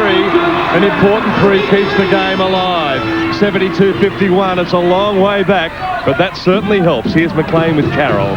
It's down low now with Crawford. Dozier a little bit fired up here now, the Falcons. Big reach in. Kruger doesn't like it. Pushing underneath was the call. Kruger said it was clean on top. That'll be his 4th. At 72-51, Grant Kruger has another foul to go to reach his average for the year. Yeah, I really can't see why he's complaining too much. I mean, it was a foul. He's probably disappointed more than anything, I guess. Probably made contact with the ball, just happened to be attached to the arm and the elbow. Yeah, it wasn't a bad block really, but it was just a little bit too much physical contact for the ref. Scott Fisher again from the line. He's been shooting well tonight. Scott Fisher brings up point number 20. Stevens with the ball now. Grace trying to come around the pick. Fisher comes out to try, and there's a double team. McLean with the ball, not able to come up with it. There's the turnover. It's 2-on-2. Grace not on his favoured hand. Crawford gets it and puts it back, and a friendly roll goes in. Crawford gets the basket. 76-51 now, timeout called. Adrian Hurley is asking his team to play a little bit harder. The Newcastle Falcons need to play harder. 76-51 here. Abducted by a UFO. This man's amazing ordeal was witnessed by 6 people. When questioned closely on a lie detector, they passed every test. This is not a hoax. Surgery without anesthetic. This woman can turn off pain, and she has a video of the operation to prove it. A Victorian bride surrounded by family and friends, but when the wedding photos were developed, a surprising guest appeared. Respected actor Robert Wagner reveals his experiences with the unknown. The Extraordinary Thursday. Torrance, Blaholt, Grace, Carroll. Be at the Entertainment Centre Saturday night to see and feel the gut-wrenching action. The Wildcats big men hit the paint with the Gold Coast Rollers. Be there. See it all happen. The Wildcats play the Rollers. Phone red tickets now. 484-1222. Do it quick. Do it now. Your CRT local bloke will help you beat the tax reaper with deals like this. 3 new ways to defeat the old enemy. Coral, Quattro, Maestro. Broad spectrum post-emergent herbicides from Inside Tech. People with answers. Pedigree Pal Meaty Bites helps build a healthier dog 5 ways. Total nourishment and goodness. Whiskers Whiskettes, the complete dry cat food, combines convenience with good nutrition. For really effective lice control, Cloud S, the strong boron. Available from your CRT local bloke. With 360 just like us, we're here to help you. Combined Metal Industries provides hardware stores, tradespeople and owner builders with the best sheet metal products and services available for all your roof plumbing requirements and specialty items, including cabinets, panel works, purlins, ducting and cladding. Plus, we supply a range of quality Lysart products. The high technical performance of our equipment is complemented by the expertise of our factory and office staff, and we'll arrange delivery in our custom-built trucks for long loads. Combined Metal Industries, Lansdale. Hello. Oh, it was terrific at the markets. And quality everywhere. All there for me to pick and choose. Oh, don't you worry, Miss Fuzzbot. I got something special for you too. My Dog, made from 100% quality meat, specially selected, specially prepared. You can tell that's special, can't you? You've got a real nose for quality. Guaranteed to tempt fussy eaters. There's 6 minutes left in the third quarter, and there's the team just dealing the cards. And they've got plenty of aces in the deck too. It's 76-51, the Perth Wildcats. Very quiet down here. Let's pick it up. Nice little comfortable lead out there, and no matter what the Falcons have tried so far, they've made a couple little mini runs at them, chipped away, but steadying play by the Wildcats has enabled them to get back in, and really they've held command of that 20-point margin comfortably, haven't they? Yeah, all the wheeling and dealing. And we've got big Paul Kuiper. We haven't seen much of him. We thought he might have had an impact on the game. Well, he's back to have another crack at the big Wildcats line here. So we'll see how he goes, number 00. He hasn't played a lot of time. He's been averaging 15 minutes so far this year per game, but I thought he would have seen a lot more time. Here's McLean. Goes down low, Stevens. Looks for the shot. He's chased all over the place. Goes low, and this time, inside, Terry Dozier, big dunk. And it's 76-53. That's the first time we've seen any continuity from a pick and roll from the Falcons all night, and it looked very, very good. Well, that's the sort of game they've been playing for most of the season. They didn't get to fourth on the ladder by accident. Week in, week out, they've been playing very well. But to be fair, though, the Perth Wildcats are having a pretty good night, aren't they? I mean, they are playing a good road trip here. They're playing well. You've got to consider they are in the... Well, it's a turnover again. Fisher changed pivot feet before he took the dribble. But they are on the back end of a tough double. They've really played very, very well on the road all year, but it takes intense concentration to come in here in front of 4,000 odd fans that are really willing a team that's fourth on the ladder to do better. So Tom Wisman makes another change. He pulls Mike Johnson out of the act and gets Peter Harvey in there. Here's Kuiper, looking for combinations all the time, and he's told him to shoot, I think. He said, go out there and you have a go. Which he did. McLean is going to go all the way. No, he's not. He's going to go nowhere. Terminated. Coughed up the ball a couple of times for old Marty McLean. Taking a little while to find his feet up there. Stevens, big leap, and up they go again. He'll look for Dozier. Finds him. Beautiful pass. Can he make it? No, he gets fouled big time. James Crawford really thought about taking the charge and had second thoughts as Dozier had no chance of stopping. The bulldozer here. Ooh, okay, you go. Gee, there was no subtlety about that foul at all, was there? Really thought about taking the charge and thought, no. Back into a road trip. Yeah, we'd be down there scraping him up, I think. The bulldozer, they call him up here. 76 plays 53. But couldn't make that one. They've been cold from the foul line all night. Dozier is a very respectable foul line shooter, 73%, 74% last year. Well, it's a respectable shot that time. Here they go, full court, extended defence, try the double team, but they quickly get it away, and they easily beat that front line of Dozier and Harvey. Look at Harvey working defence against Watterson. He's really having a go. It's down low now with Crawford. Comes around the top. Oh, spin move. Oh, he's killed Kuiper, but he can't finish. Deserved And it's a away, basket, Dozier. Dozier's down. Watterson's taken his legs from under him. And look Kuiper how strong underneath. Kuiper goes in there. Well, it's war. That deserved the basket, didn't it? That reverse pivot there from James Crawford. You call Kuiper didn't even see which way he went, I don't think. No, there's a match-up problem instantly for the Falcons. There's the action at the other end. Took one in the chin there too, I see Paul Kuiper. Yeah, Davis is called for reaching in. But it will be interesting to see just whether Kuiper can match the athleticism of Crawford on the baseline. Crawford certainly won the points in that exchange a moment ago. And here's Kuiper now. Well, can he do something? He hit a couple earlier on. Sort of wobbles all over the place. Hence he's 44% from the foul line. That one all right. So it's a 21-point game, 4 minutes left in the third quarter. They try and get up and double team. They're getting it away pretty sweetly here, Perth. Managing to break the press. Pretty intense pressure, though, from Newcastle this time. They seem to be putting up a pretty fair contest. And inside and crunch. Well, Crawford has also flailed the arms back, and Dozier has been the recipient of one across the eyebrow, I suspect. And he's the one that had the foul called on him too. What's more, you watch this. Crawford goes underneath Terry Dozier, just comes down on top, slap. Well, you'd need a prime mover to get space between that pair. Pretty stuffed.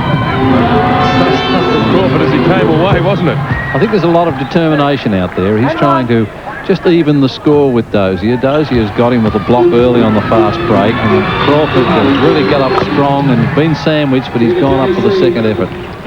Doesn't matter what the Falcons do, does it? It's still, what, 78-55 now, 23 points. They're trying hard, but the Wildcats came out of the blocks, 20-point lead, and they have maintained that. The Falcons really, since the early part of the game, have not got within that 20 points. I like the intensity, though, the Falcons are playing with now, though. It's a lot better. In fact, if they'd come out at the start of the game and played with the same defensive intensity, they'd be right in the contest. That'll be on Watterson.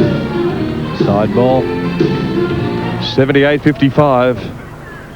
3 minutes 30 left in the third quarter. There's Peter Harvey. And he'll go to the line.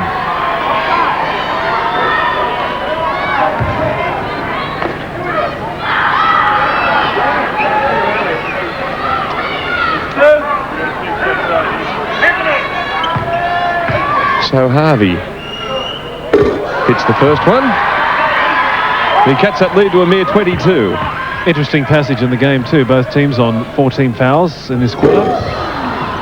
The Falcons have been doing a lot better in offence, there's no doubt about it. Perth has been fouling them.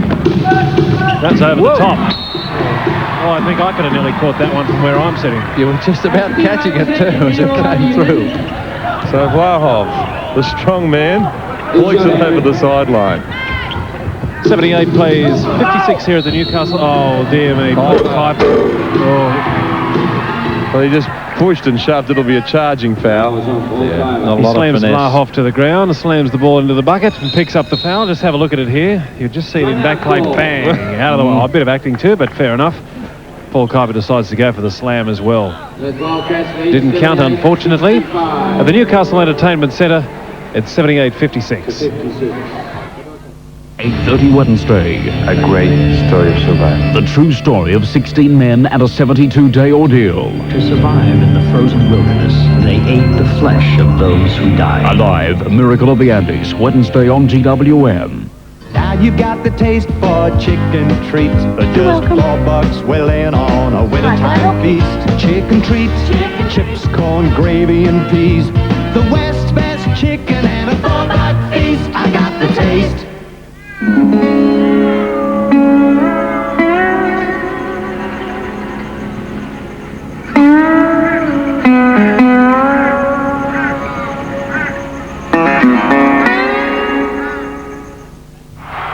Torrance, Vlahov, Grace, Carroll. Be at the Entertainment Centre Saturday night to see and feel the gut-wrenching action. The Wildcats big men hit the paint with the Gold Coast Rollers. Be there, see it all happen. The Wildcats play the Rollers. Phone red tickets now, 484-1222. Do it quick, do it now. Just a little bit down on that edge through match practice. They've got a tough run down to the All-Star break too. They've got the all-conquering Brisbane, although they took a tumble. There it is, 78-56 the Falcons. So they play Brisbane next week and then into the All-Star break with a game against Melbourne. So they'll be thoroughly tested. I know they were aiming to win 2 out of 3, so pretty tough task over the next fortnight for them as Ricky Grace lights up the Newcastle Entertainment Centre. It seems that the Wildcats have had the answers to all the questions that the Falcons have been asking. It has been an awesome defensive performance. And Marty McLean picks up the intercept. It's about 5-on-2 here.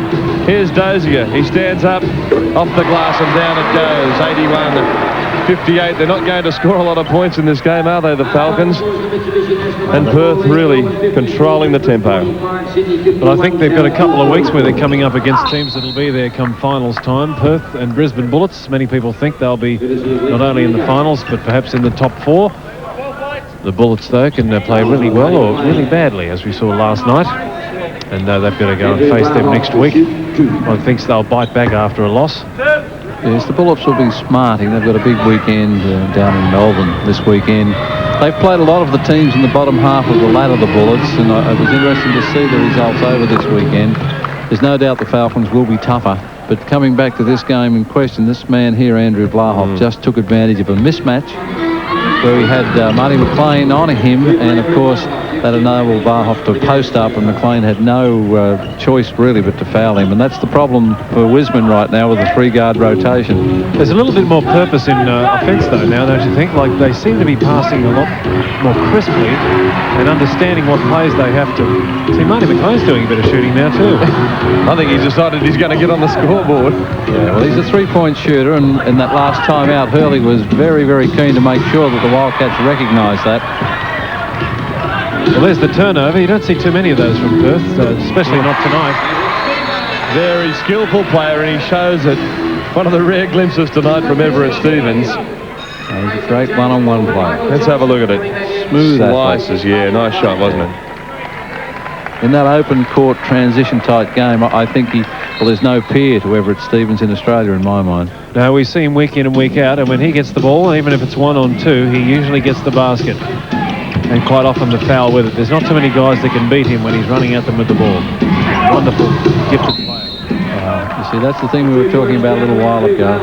They've made the change and they put Michael Johnson on Vlahoff. Vlahoff has too much upper body strength. If you allow a player like Johnson to try and post up, I mean, Vlahoff just makes space. He doesn't have to foul doing it. He's just got the upper body strength and very hard to contain. Side's been well quarterbacked too by Ricky Grace. He hasn't made too many errors tonight, has he? Well, Greg, that's the other change this year. Ricky Grace, in my view, is having a very much an MVP season. He's not shooting the ball as well as he did in previous years, but he doesn't have to. He's running the floor and he's controlling what's happening out there, playing extremely well. Well, Paul Kuiper and Peter Harvey are on the bench now, and Grant Kruger's come into the game, and so has Al Green. Now, remembering Grant Kruger already has number 4 next to his name, 4 fouls personally, as does Andrew Vlahoff. And they're fighting at each other with it. One of them's going to go, I can see it. It's only for 2, it's not even there. Fisher again strong off the boards, number of rebounds, just as good in offence. Isn't Fisher playing with some enthusiasm in this game? He's up and down the floor. Gets it inside, and Grace, the man we spoke of, clean as a whistle, found the baseline. Little handoff from Fisher, and they work it like they've been doing it all their life. Well, there's the brains trust. How would you like to be a coach on a night like tonight? I think they're a little bit bereft of enthusiasm and maybe a little bit nonplussed at the moment. They expected more from the Falcons, as did all of these fans. Mike Johnson can't make it. Vlahoff there just spins off the boards, rips it down. Watterson goes low, and this time Johnson's in the lane. Well, it's 30 seconds now left in the game. Falcons go under. Mike Johnson, the layup, it goes in. Oh, the crowd sort of willing them, aren't they? They want something. They're a long way down, but that fast break brought them alive, so let's hope the Falcons can do something. Little full court pressure now as Martin Catalini comes in for the first time tonight. Ricky Grace leads the break.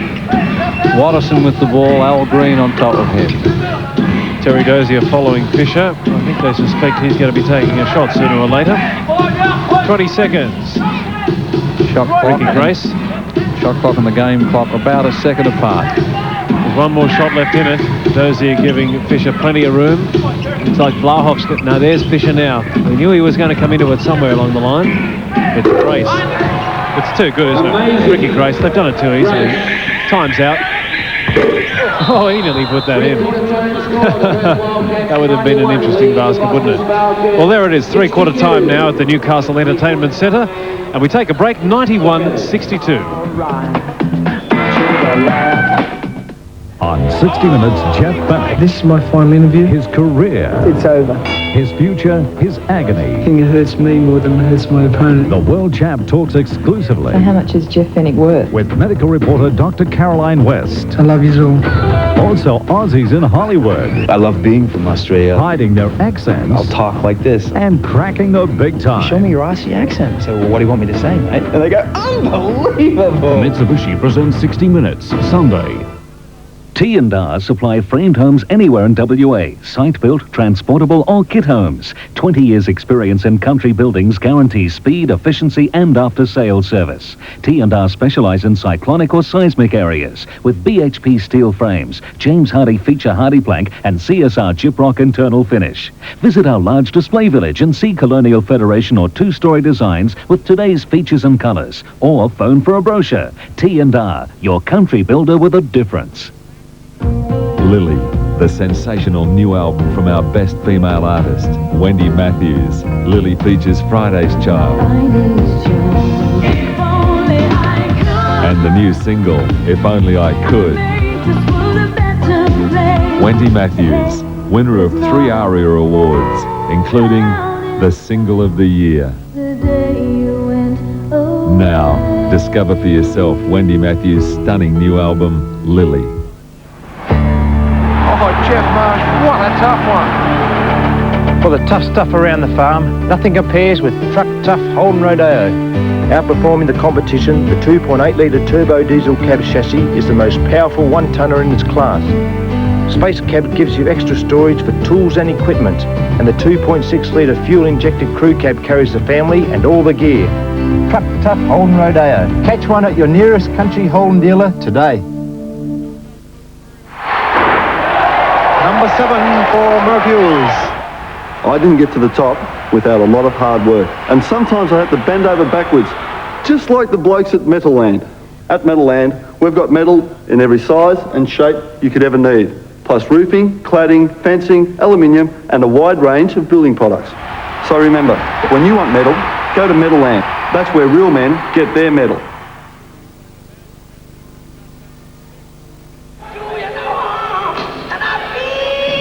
And as we come back to the Newcastle Entertainment Centre, we see Ricky Grace doing something that he enjoys immensely, knocking down the long bomb. And there they are, the Feathers. Well, they're certainly entertaining the crowd. Their team, though, the Foster's Newcastle Falcons, well, they'll be looking for a good stiff drink after this, I think. It's 91-62. And it's been all the Perth Wildcats. They lead the competition and will do when we read the paper on Monday morning, I should suggest. Yes, I think they've certainly got a stranglehold on this particular match right here. And they've kept the Falcons, who have averaged about 98.3 points a match, down to 62 at three-quarter time. They've already got 91 points on the board themselves. Yes, it's going to be a very, very big win unless the Falcons can find something and hold these rampaging Wildcats. Well, it's certainly a game of momentum and a changing game, Terry. We looked at round 3 when the Wildcats were nonplussed by a 1-3-1 zone and the running game from the Falcons, but it hasn't been the same tactic tonight. Well, it's almost like they've learned directly from that one night. Not only have the Perth Wildcats since that night gone on to lead the NBL and be on top of the ladder, but it seems like that they've worked out Newcastle and they have all of the answers to anything they have to throw at them. The 1-3-1 zone, we've seen that fail tonight. The man-on-man, they're trying that. It has some effect. But the Perth Wildcats have answered every call. 91-62, 30 seconds away from start in the final quarter. Let's hope the Newcastle Falcons can make a game of this. They certainly have the ability, but is this their night? It'll be interesting, Greg, to see just how Adrian Hurley handles the substitutions. He's starting this quarter with Martin Catalini, a guy that doesn't spend a lot of time on the floor, only averaging 3 minutes per match so far this season. A rookie who scored a total of 550 in the State Basketball League of WA last year. And it might be interesting to see how he rotates his people in and out with a cushion of so many points. Okay, we're underway again. Catalini, does he play in your team over there? No, he plays for the Coburn Cougars, who won the premiership last year.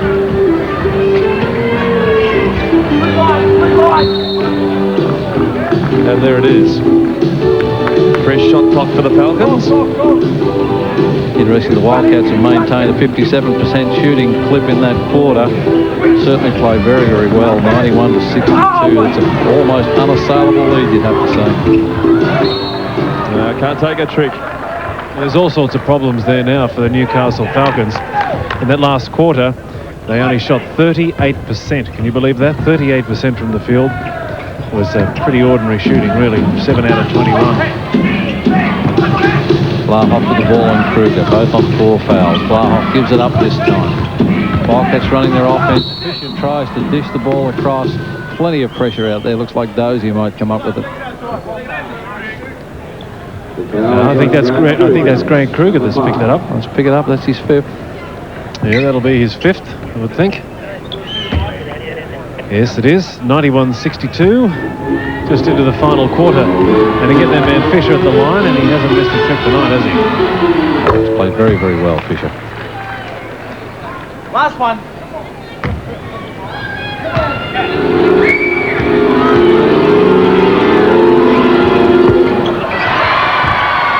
Wonder Scott Fisher takes it at 21. 30-point lead.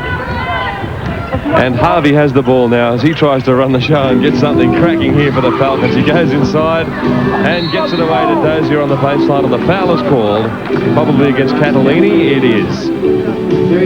Number 9. Everett Stevens there, just looking on. I expect him to come back into the game. It's not often the Falcons win when he's sitting on the bench, and it's unlikely that he'll stay out of the game for very long. Interestingly, they don't win if he scores less than 20 points, and he'll have to get on there to get his 20 tonight. Terry Dozier. No. Tom Wiseman. A rather pensive mood. Almost looks resigned there, doesn't he, to his fate tonight? You can feel for the coach at this level. Falcons in 4th spot, playing in front of a huge crowd. Really haven't produced for the coach tonight. But they go up. Fast break. Torrance, and down it goes. Well, they broke that just far too easily, didn't they? They played with some intensity in the 3rd quarter, but that time they busted it open. They make you pay if you make a mistake. If you miss the shot, they make you pay the price by getting the ball down the floor in the transition very quickly. Fade away that time. The jump ball had to be fade away because he's facing up to Vlahov and Fisher, and if you don't fade away, you get clobbered. And here they come again. It's Ricky Grace, who's had an enormous game. Just kicks it over now. Finds Fisher, goes low. Vlahov there, strong. Torrance goes inside, and Dozier. They look to run again. They look better when they get in the open court. Mike Johnson off the pick. It's out now. And he tries the long bomb, but it doesn't go for Peter Harvey. And Vlahov comes away with it. It's smooth in the transition now. Inside. Fisher turns around, faces up to a man on 5 fouls, but surprisingly doesn't beat him. They had a numerical advantage there as well. Catalini was the man who was open. Now it comes down to the contract of concentration for the Wildcats. The last thing they will want to happen is for this lead to be frittered away. On the other hand, the Falcons have got absolutely nothing to lose right now, have they? They've got to come back strong. Well, Hal Green's just taking a rest now. Everett Stevens back into the game. 10 minutes left in the game. 94-63. Mike Johnson's played fairly well tonight with limited opportunities, it must be said. Harvey under the basket, and they left him completely alone. See, that's the problem. These baskets aren't dropping now for the Falcons. The Wildcats have been putting those in all night. They have. It's pretty ugly out there, isn't it? Desperation. I mean, they're just trying to stop them with anything they've got. Well, they've missed a layup, a little reverse layup at one end. At the other end, Dozier comes up with a reasonably crude foul on Fisher, and Fisher will go to the line once more, and there's still 10 minutes to go. I know. He touched the basket there too. I wonder if the referee was tempted to give him a goal-tending call for that one as well. Yeah, tough 10 minutes for Coach Tom Wiseman. He's got to get his team back in a winning frame of mind by next week. And of course, that's important too in this quarter. His team will remember this last quarter against the Wildcats. He'll want the Falcons to be going on for the next game. I don't think there's any doubt they'll be looking forward to the next game, and he wants this quarter to be constructive. Johnson from a long way out, and it's just a sweet shot. One of the best shots of the game. Yeah, from that perimeter, he has no fear. And they've cut it to 30. Catalini outside now, Trevor Torrance. Here's Ricky Grace, always calm and cool, running the show, working the options, goes inside to Vlahov. Harvey chases him. The strength of that man is enormous. Stevens been after him, but he was no match, and it was Vlahov for another two. I might mention, Greg, that Andrew Vlahov's been suffering with a little bit of respiratory problem, a bit of a sniffle out there. If he's fully fit, the mind boggles. 98-66. And again, no matter how strong the Falcons with men like that, our green play, they just can't seem to get into the game. And unfortunately, they're looking at a 32-point deficit at this stage. Jamie Baker comes in, one of the rookies for the Wildcats. Well, people looking at each other. Paul Kuiper rubs his eyes there. Rather despondent, dejected look on his face. Simon O'Donnell can't do much about it either, who's sitting next to him. There's not a lot to enthuse about from the Falcons bench right now. Ricky Grace, Peter Harvey, trying to pick his pocket, putting the pressure on, goes into the cat, turns with a nice turnaround jump shot, makes a good two-pointer. Well, they've cracked 100. They still have 9 minutes of game time left. I shudder to think how many they're going to have at the end of that 9 minutes if they don't slow down. Yeah, it's a real percentage builder, isn't it, for Perth? Scott Fisher. Take it from the side. Well, they've been building offensively all year. They were really struggling to get points early in the season. Their defense has stuck with them, and it's worked very effectively. The Falcons only have 66 points for the match so far. Well, the biggest margin against these two sides was 35 points. And I think we're looking at something like that tonight. 166 34-point lead here at the Newcastle Entertainment Centre.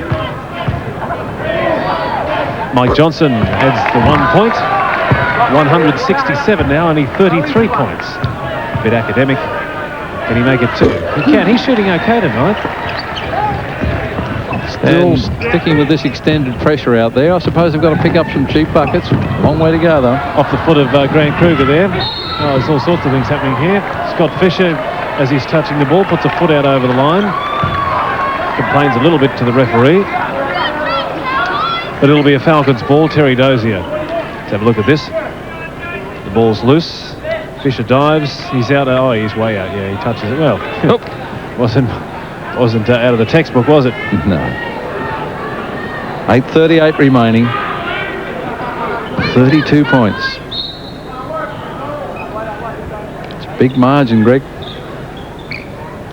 It's another one of those great quotes, John. Well, that's another one that'll find its way into basketball week. Don't think there's any doubt that 32 with 8.5 remaining, the Wildcats are fairly comfortable right now, and the Wildcats really, after this road trip, will be very, very comfortably on top of the ladder.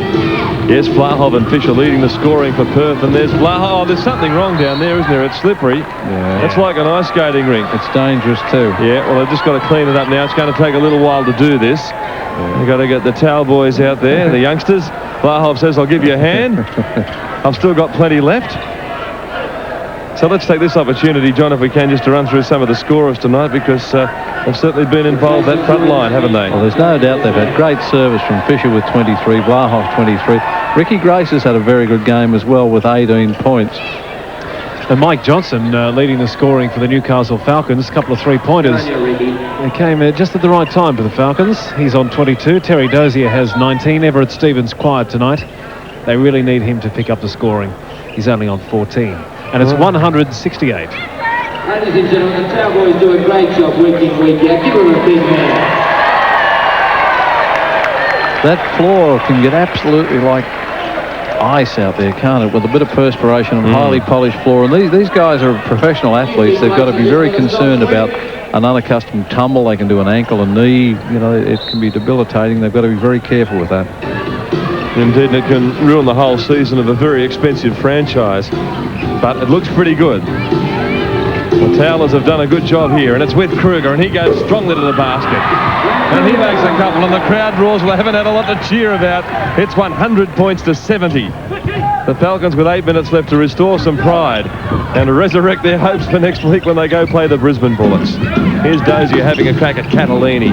Some youngsters out there. Catalini's inside. Did he make the score sheet? No, and Baker's also out there. Catalini came across. Catalini came across and saw Dozier's hand looming. he gave it a few more inches of elevation, but it still wasn't enough. Falcons not agreeing with that call at all. They figured it was off the Wildcats, and they deserved the ball from the side. Things not going the Falcons' way. Vlahoff the 3. Oh, there was no one on him. It's easy for him at the moment, isn't it? It's 26 points for Andrew Vlahoff. Yes, he's smooth inside and out. And, of course, for the Boomers, he's playing very much an outside game. They believe they need someone big and strong on the perimeter, and that's where he's going. And you can see why. There he is. He goes inside, not a problem. He works the paint, cuts the lane. It's with Ricky Grace.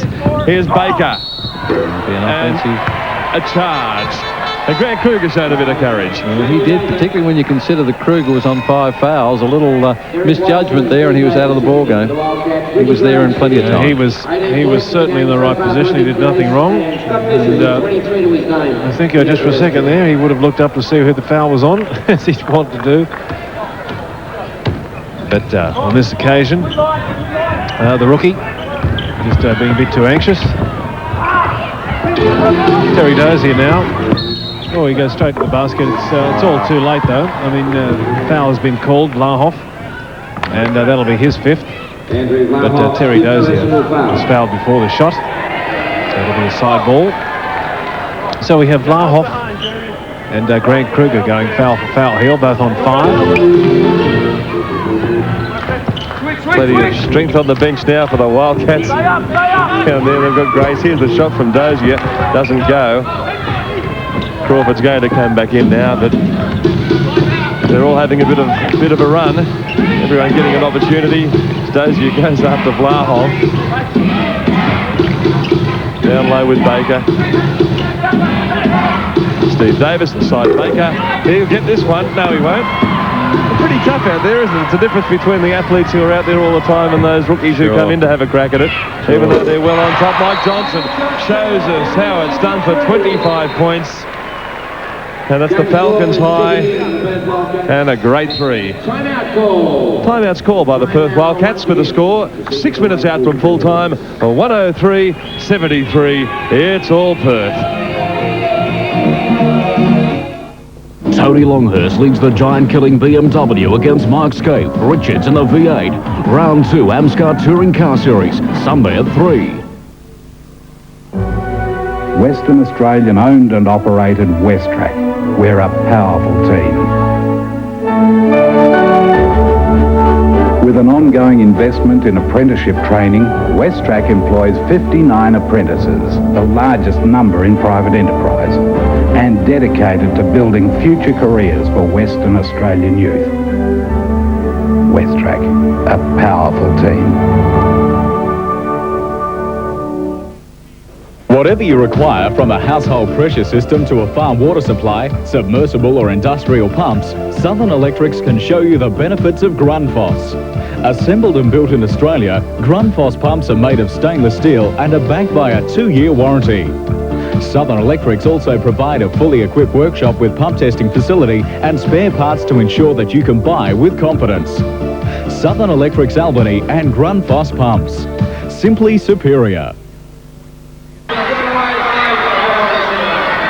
And the Perth Wildcats jog out again as they try to finish this game off. At 103-73, they lead by 30.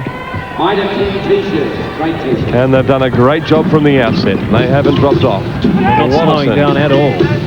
And they're doing it with everybody on their roster too, aren't they? Well, they've got a lineup out there which is far from their first 5, apart from James Crawford. And they have 2 rookies, first year in the NBL in Catalini and Baker. So they're doing it very, very comfortably, Terry. Well, the Newcastle Falcons should be pulling this score back a little bit. James Crawford's really the only one out there. that has a classic record in the NBL. He's the only one to fear. And yet the Newcastle Falcons are just still letting them score. They have to start pulling this score back, surely. Jamie Baker will be pleased with that basket, won't he? Yeah, he sure will. He has had limited opportunities and has struggled to score this year. I think it's his first in the NBL. On you, Jamie. There'll probably be more too. He sticks with the Wildcats. Here's Watterson. A couple of championship rings to his name, so he knows all about it. And they're into it here. It was Davis and Harvey, and now Kruger's caught one. It's the young and old here. Kruger could get a foul on Kruger. Kruger will see no more action, of course. That will be his sixth. It is 6. It's declared by referee Barnett. So exit. Kruger will see no more action. Big mean Al Green will come in. Grant Kruger gives everyone a spray as he leaves. Of course, that was all started through the contact between Davis and Harvey out right near the centre circle there, where Harvey and Davis made contact. A little bit of byplay, and Kruger paid the price, I think, right in front of the referee. You could just see Tom Wisman there, who at that stage was at the bottom right of the screen, talking to the referee about the elbow in that play. The referee saying, no, not having any piece of that. And Kruger's done his trick for the night. It's 105-73. Under 6 minutes now to go in the game. Now Green off to Everett Stevens, who takes the three-pointer. Now he's been just a little bit out of touch tonight, hasn't he, Stevens? Nice lead. Catalini. Watterson comes to Harvey. And they finally force the turnover mid-court. Good pressure by Harvey there. Good help by Johnson. It's been a long time coming on to those mid-court turnovers, hasn't it? They've tried all this quarter to try and get... Incredibly, there's still 5.5 minutes to go, and the Wildcats lead 105-73. Come on, Terry. Give the crowd something. Here we go. Inside, but that time Davis is there to have a little chat. No problem. Little byplay. There's Jason Joyce. He hasn't hit the court yet. He might have a big chance here with 5 minutes to go, particularly with a scoreline like that. Played quite a few minutes last year where the injured players Kuiper and Dozier dropped out. We have not cited him. Sean Dennis is back though as Everett Stevens takes a break.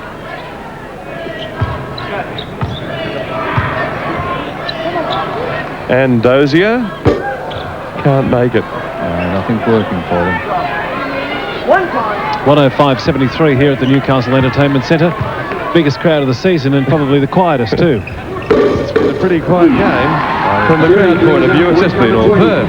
Sure has. This will only be their second loss at home, and you would expect more from them because they have been playing well, but the Wildcats are leading the league. That was a very ordinary looking shot from Steve Davis. He wasn't sure what he was doing then, I don't think. Now, if you're watching that one at home, youngsters, don't do it. Here we go now with Terry Dozier. He tries a few moves on him. Can't come up that time as the tip away, and it comes away through Baker. Oh, tough, Terry. Crashing in that time. Not a lot of finesse, a little frustration. That'll be Terry Dozier's fourth foul. It'll be one-on-one too. Probably worth 2 fouls, that one.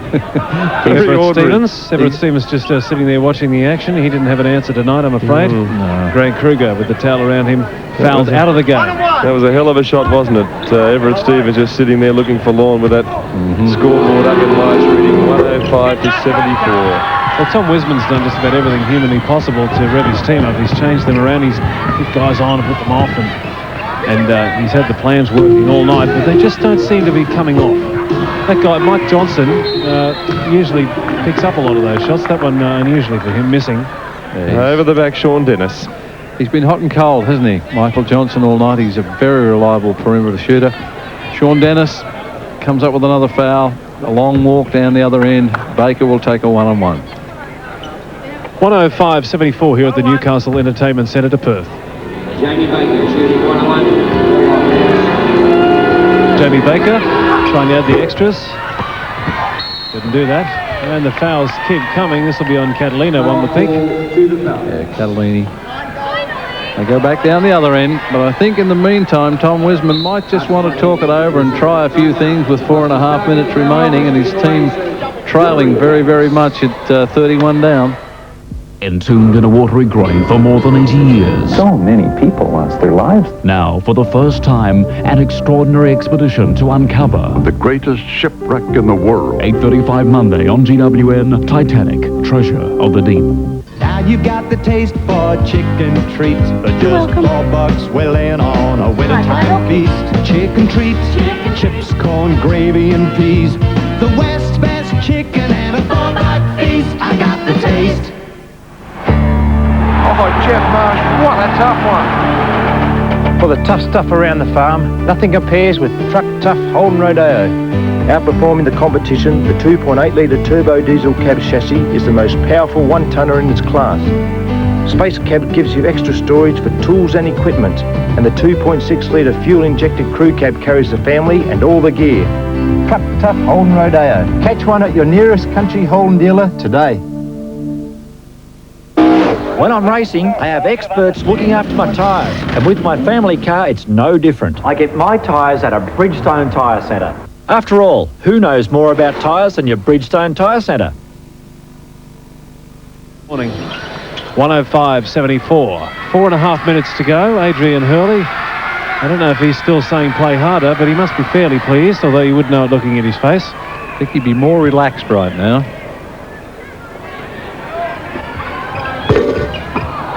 Well, this is most unexpected. Terry Dozier missing 3 throws. Everett Stevens sitting on the bench.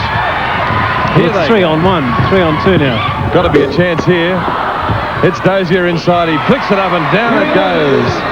And 105.76. The crowd goes berserk. You think they just hit the front. Oh, how did you like that pass from James Crawford? Not bad. He didn't mean it, but it was a good pass anyway. There he goes. He's on the scoreboard for the second time tonight, Baker, so he's hit a couple. I think I just saw Jason Joynes at the bottom of the screen there. Maybe he's warming up to get a couple of minutes towards the end of the game. Peter Harvey now with the ball. Terry Dozier. Steve Davis on him. Up goes Crawford. In goes Sean Dennis unexpectedly got the ball. I don't think he was expecting that. Pickpocket. Yeah, good on Al. 3-pointer for Al Green. And the crowd's really revving the Falcons up here. The game's gone, but they want to see them get back. I think they're with Coach Wisman. They want to see get it under 20.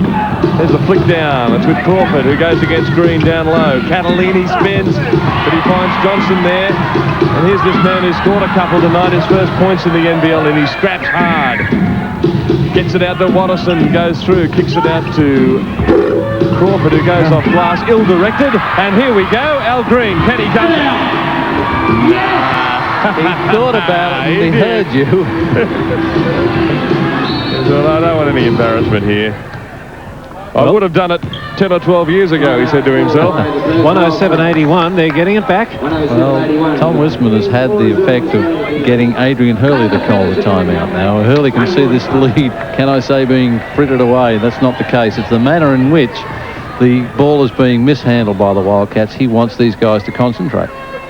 Well, it's only 26 points at this stage. There's 3 minutes left. I think I can safely say that the Newcastle Falcons perhaps won't win this one tonight. It's not their night.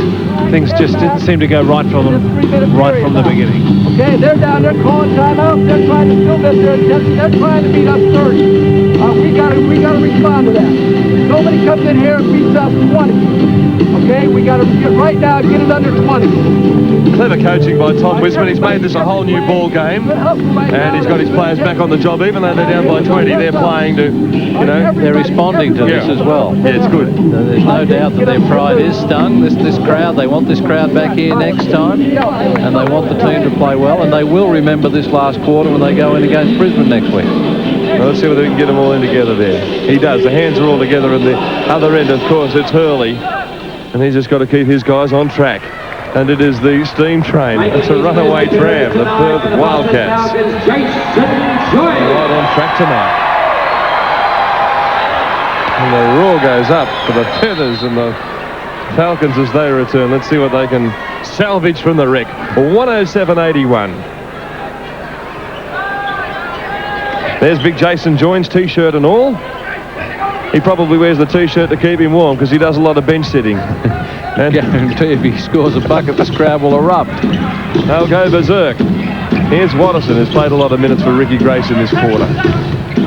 And really, everyone's getting a good crack at this from the Perth end of things, and it's valuable time because you get used to the feel of this National Basketball League, which is one of the toughest. Quality time. Fisher now has replaced Crawford.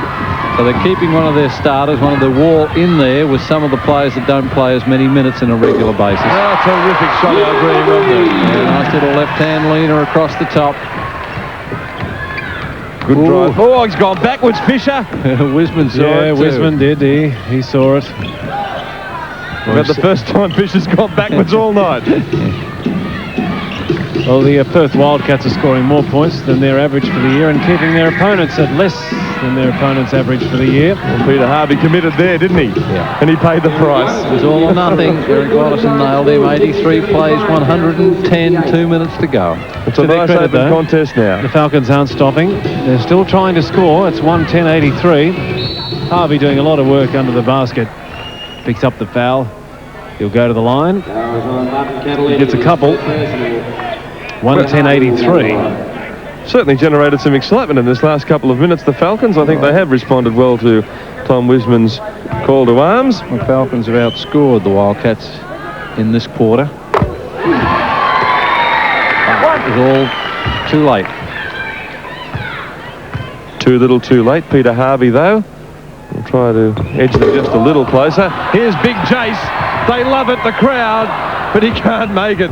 But certainly it was a colossal rebound from the big man who flew, almost jumped out of the stadium. He's got it again, 6 points. He's going well, isn't he? Yeah, Baker's had a good night. Young man. Here's Al Green. It's short. It's Fisher. Watterson comes in, almost taken out by Harvey. Now he looks low. Oh, great ball. Oh, Catalini. Well, aren't they having a night out, the youngsters from Perth? Yeah, point-blank range with a leap that has been measured statistically to match that of James Crawford from a standing jump. Well, let's have another look at it. Can we? Yes, we can. And pretty camera work, and it's a great dunk, isn't it, from Catalini, who, as John points out, can get out of the and off the pine. Certainly can elevate. Timeout's been called by Wisman again. He's really determined to get this scoreline under 20. 8:35 Sunday, the heartwarming and hilarious accidental tourist.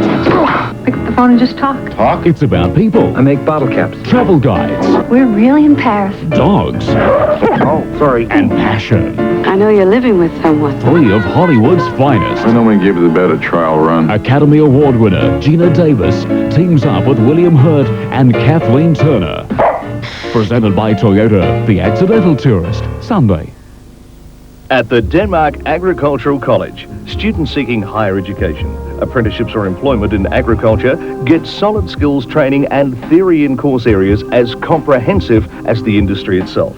Year 10 students considering this educational alternative for next year should contact the college and arrange to participate in a 1-week obligation-free introductory program prior to enrolment. Ring now and put this stamp of success on your future. Bustleton Toyota presents the entire Toyota commercial range. Outstanding performance and even better fuel economy. And the price? Well, Bustleton Toyota have huge stocks right now. So give them a call. You could save your business a small fortune. And Bustleton Toyota's full service and backup means they'll keep you on the road and keep your costs down. That's right, the entire commercial vehicle range is here at Bustleton Toyota. And remember, if you can't come to me, then I'll come to you. Well, you get used to sitting on the bench, I guess, Sure. and you know that you go to training and you work these guys, and it's nice to get out there and have a crack at it yourself. And the coaching staff from the Wildcats would be very appreciative of the ability to get these guys into the game and work them through. Well, Scott Fisher out there now with the 4 new boys. Let's get the ball to Jason Joynes. Try the 3, Jace. He does find Terry Dozier very nicely, and Sean Dennis from outside. Can't make it. Joynes is after it. He tips it down inadvertently, but what a winner, Al Green. We've got a minute left, and they're still at it. You've got to give it to Newcastle. They're still going. Well, back over the half violation called. Martin Catalini's been adjudged to have been in the front court and came back to get the ball. Here they go again now through Peter Harvey. 1:14.86, just about a minute to go now. What can the Falcons do? Give it to Jason Joynes. Al Green's had a strong last quarter, hasn't he? Yeah, he's tried hard. Fisher with the ball to Watterson. Watterson to Catalini. Catalini goes for it and unsuccessful. Comes back. Baker with a pump fake. It's getting slippery out there. He's heading for the line now. Jamie Baker has 6 points in the game. Not quite up there with the... Jason Joins picking up the foul here. Yeah. Sort of once, twice, three. Boy. Kind of like getting the cane at school, isn't it? Slap, slap. Joins and Dozier. All over the wrist. 28. Hasn't been real good from the line tonight. The shooting hasn't, on the whole. Scott Fisher did very well. Both teams down a little bit, I would think, on their normal performances. Harvey, will he take the three-pointer? No, he decides to drive and dish and Come on, Jace. Hand foul. Oh, dear. Hasn't this been a fairly lengthy last 10? Yeah, that's the other thing. The Wildcats wouldn't really want this game to be stopped right now. They'll be very, very appreciative of the game running down. They'll be pleased to get out of here with a good win. So Terry Dozier is on the line. His team is trailing 114 to 86. Well, it's 28 points at the moment. He'd like to make it 27. There it is, one more, down to 26. Last one.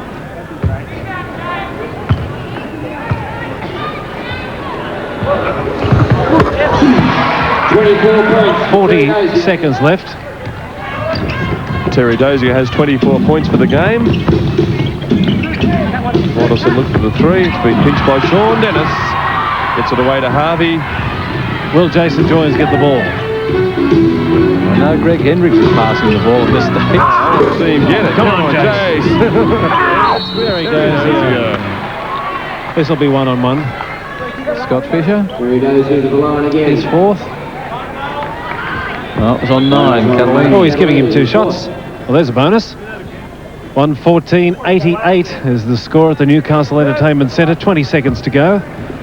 Terry Dozier can make this 26 points for the game. One of the reasons why he's an NBL All-Star now. Big in defence, big in attack.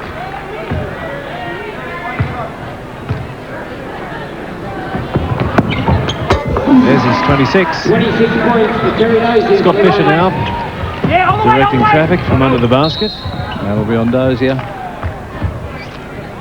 It's 5 for Terry Dozier. The game coming to a painful finish. Every couple of seconds now there's a foul. 18 seconds left, 114 to 90. The Newcastle Falcons have been scoring 98 points a game this season. They won't quite get there tonight. Perth Wildcats have been scoring 97, and they've well and truly done that. No fouls, guys. Jason Joins has the ball. Jace. Oh, no! He's going to go to the line, though. This won't be a problem.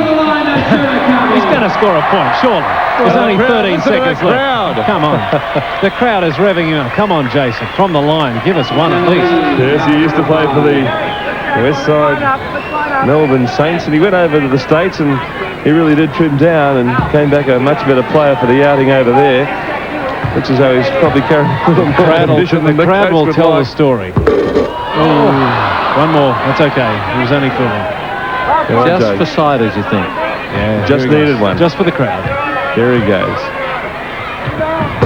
Yes! And he puts his hands in the air in triumph. Sean Dennis grabs the ball. There's only 10 seconds left. Everyone's had a bit of a laugh, and it's good stuff. All in good humour now. With 3 seconds left, it's with Scott Fisher, who tries one from halfway. That's all she wrote. Well, that's it, the full-time score. 114-91, a veritable shellacking for Perth Wildcats over the Newcastle Falcons. We'll take a break and come back here at the Newcastle Entertainment Centre. Thursday. I have to entertain a bunch of deadheads. Well, we're here. Start juggling. Come on with Cheers. I've kidnapped my son. A stolen baby. Where's my husband? Where's my baby? Where's my beer? A worried Frazier. You go back, you talk to her, you iron this out. What's the worst that could happen? I mean, she can't kill you. You were dead the moment you said I do. You're in good company with the gang from Cheers. 8:35 Thursday on Golden West Television. One animal healthcare company knows what works and what doesn't around the property. That's why they have a total flea control system for the dog, the yard, and the home.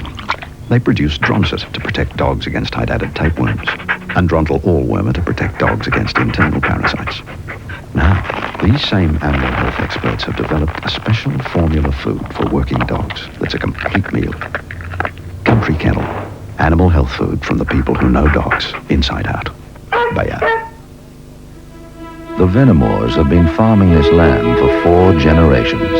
Since 1934, they've harvested 45,000 hectares of wheat, shorn 150,000 sheep, put up 160 kilometers of fencing, and worn out 16 tractors, 8 harvesters, 8 utes, and 5 trucks.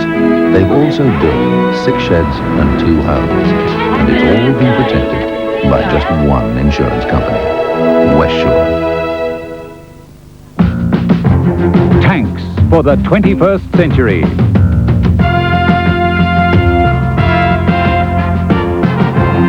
Fiberglass tanks by Tanks West that don't paste, rust or leak.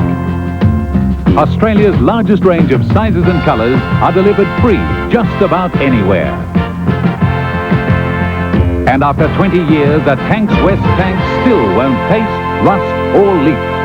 Tanks West guarantee it. They said we were going to the Wild Wild West. Oh well, I've got my guerrilla film crew here. So, let's go take a look at the Sprite side of Perth. Exciting. Wow. Wicked. Rageous. Stop! Hold it! That's not very Sprite. I think this commercial needs some zap. Oh, nice, nice! Sexy with attitude. Yeah, pumpkin. Busy. Going up. Now that's more like it, Perth. Welcome back to the Newcastle Entertainment Centre. Andrew Vlahoff, MVP on consecutive nights. Were you surprised by the ease of the victory? Yeah, a little, to tell you the truth, John, a little bit. We expected a very hard game from Newcastle. They blew us out in Perth, and we certainly had a point to prove here, and we thought we'd give them a bit more of a challenge, actually. The team played very well, and there were some quality minutes for some guys off the bench. Yeah, we played great defensive as a team, probably our best defensive game as a team this year. And it was good to see guys getting their points in the bench. Baker, Catalini, Cal, those guys getting their points. It's good to see. Very good lead into next week's game against the Gold Coast. Yeah, it's just, we're trying to consolidate our place at the top of the table. Gold Coast, a bit of a danger game for us because they're pretty unpredictable. But I think we'll be okay. Well, what about the fans back home? Any words? Yep, certainly. One special one, my sister Helen. I hope you're feeling better, and I'll see you tomorrow. Thanks, Andrew. All the best for the rest of the season. Across to you now, Greg. Yes, thanks very much, John, and we've really enjoyed your company tonight. It was at a no-lose situation. The former Newcastle player came over and saw his team Perth play. Well, Terry, certainly Newcastle now have it all to do. A couple of weeks before the All-Star break, they come up against Brisbane and Melbourne. They'll be awfully tough. They've got to regroup and come out again. Well, they certainly do. They might be 4th on the ladder, but I don't think come Monday morning they'll still be 4th. Perth will be number 1, though.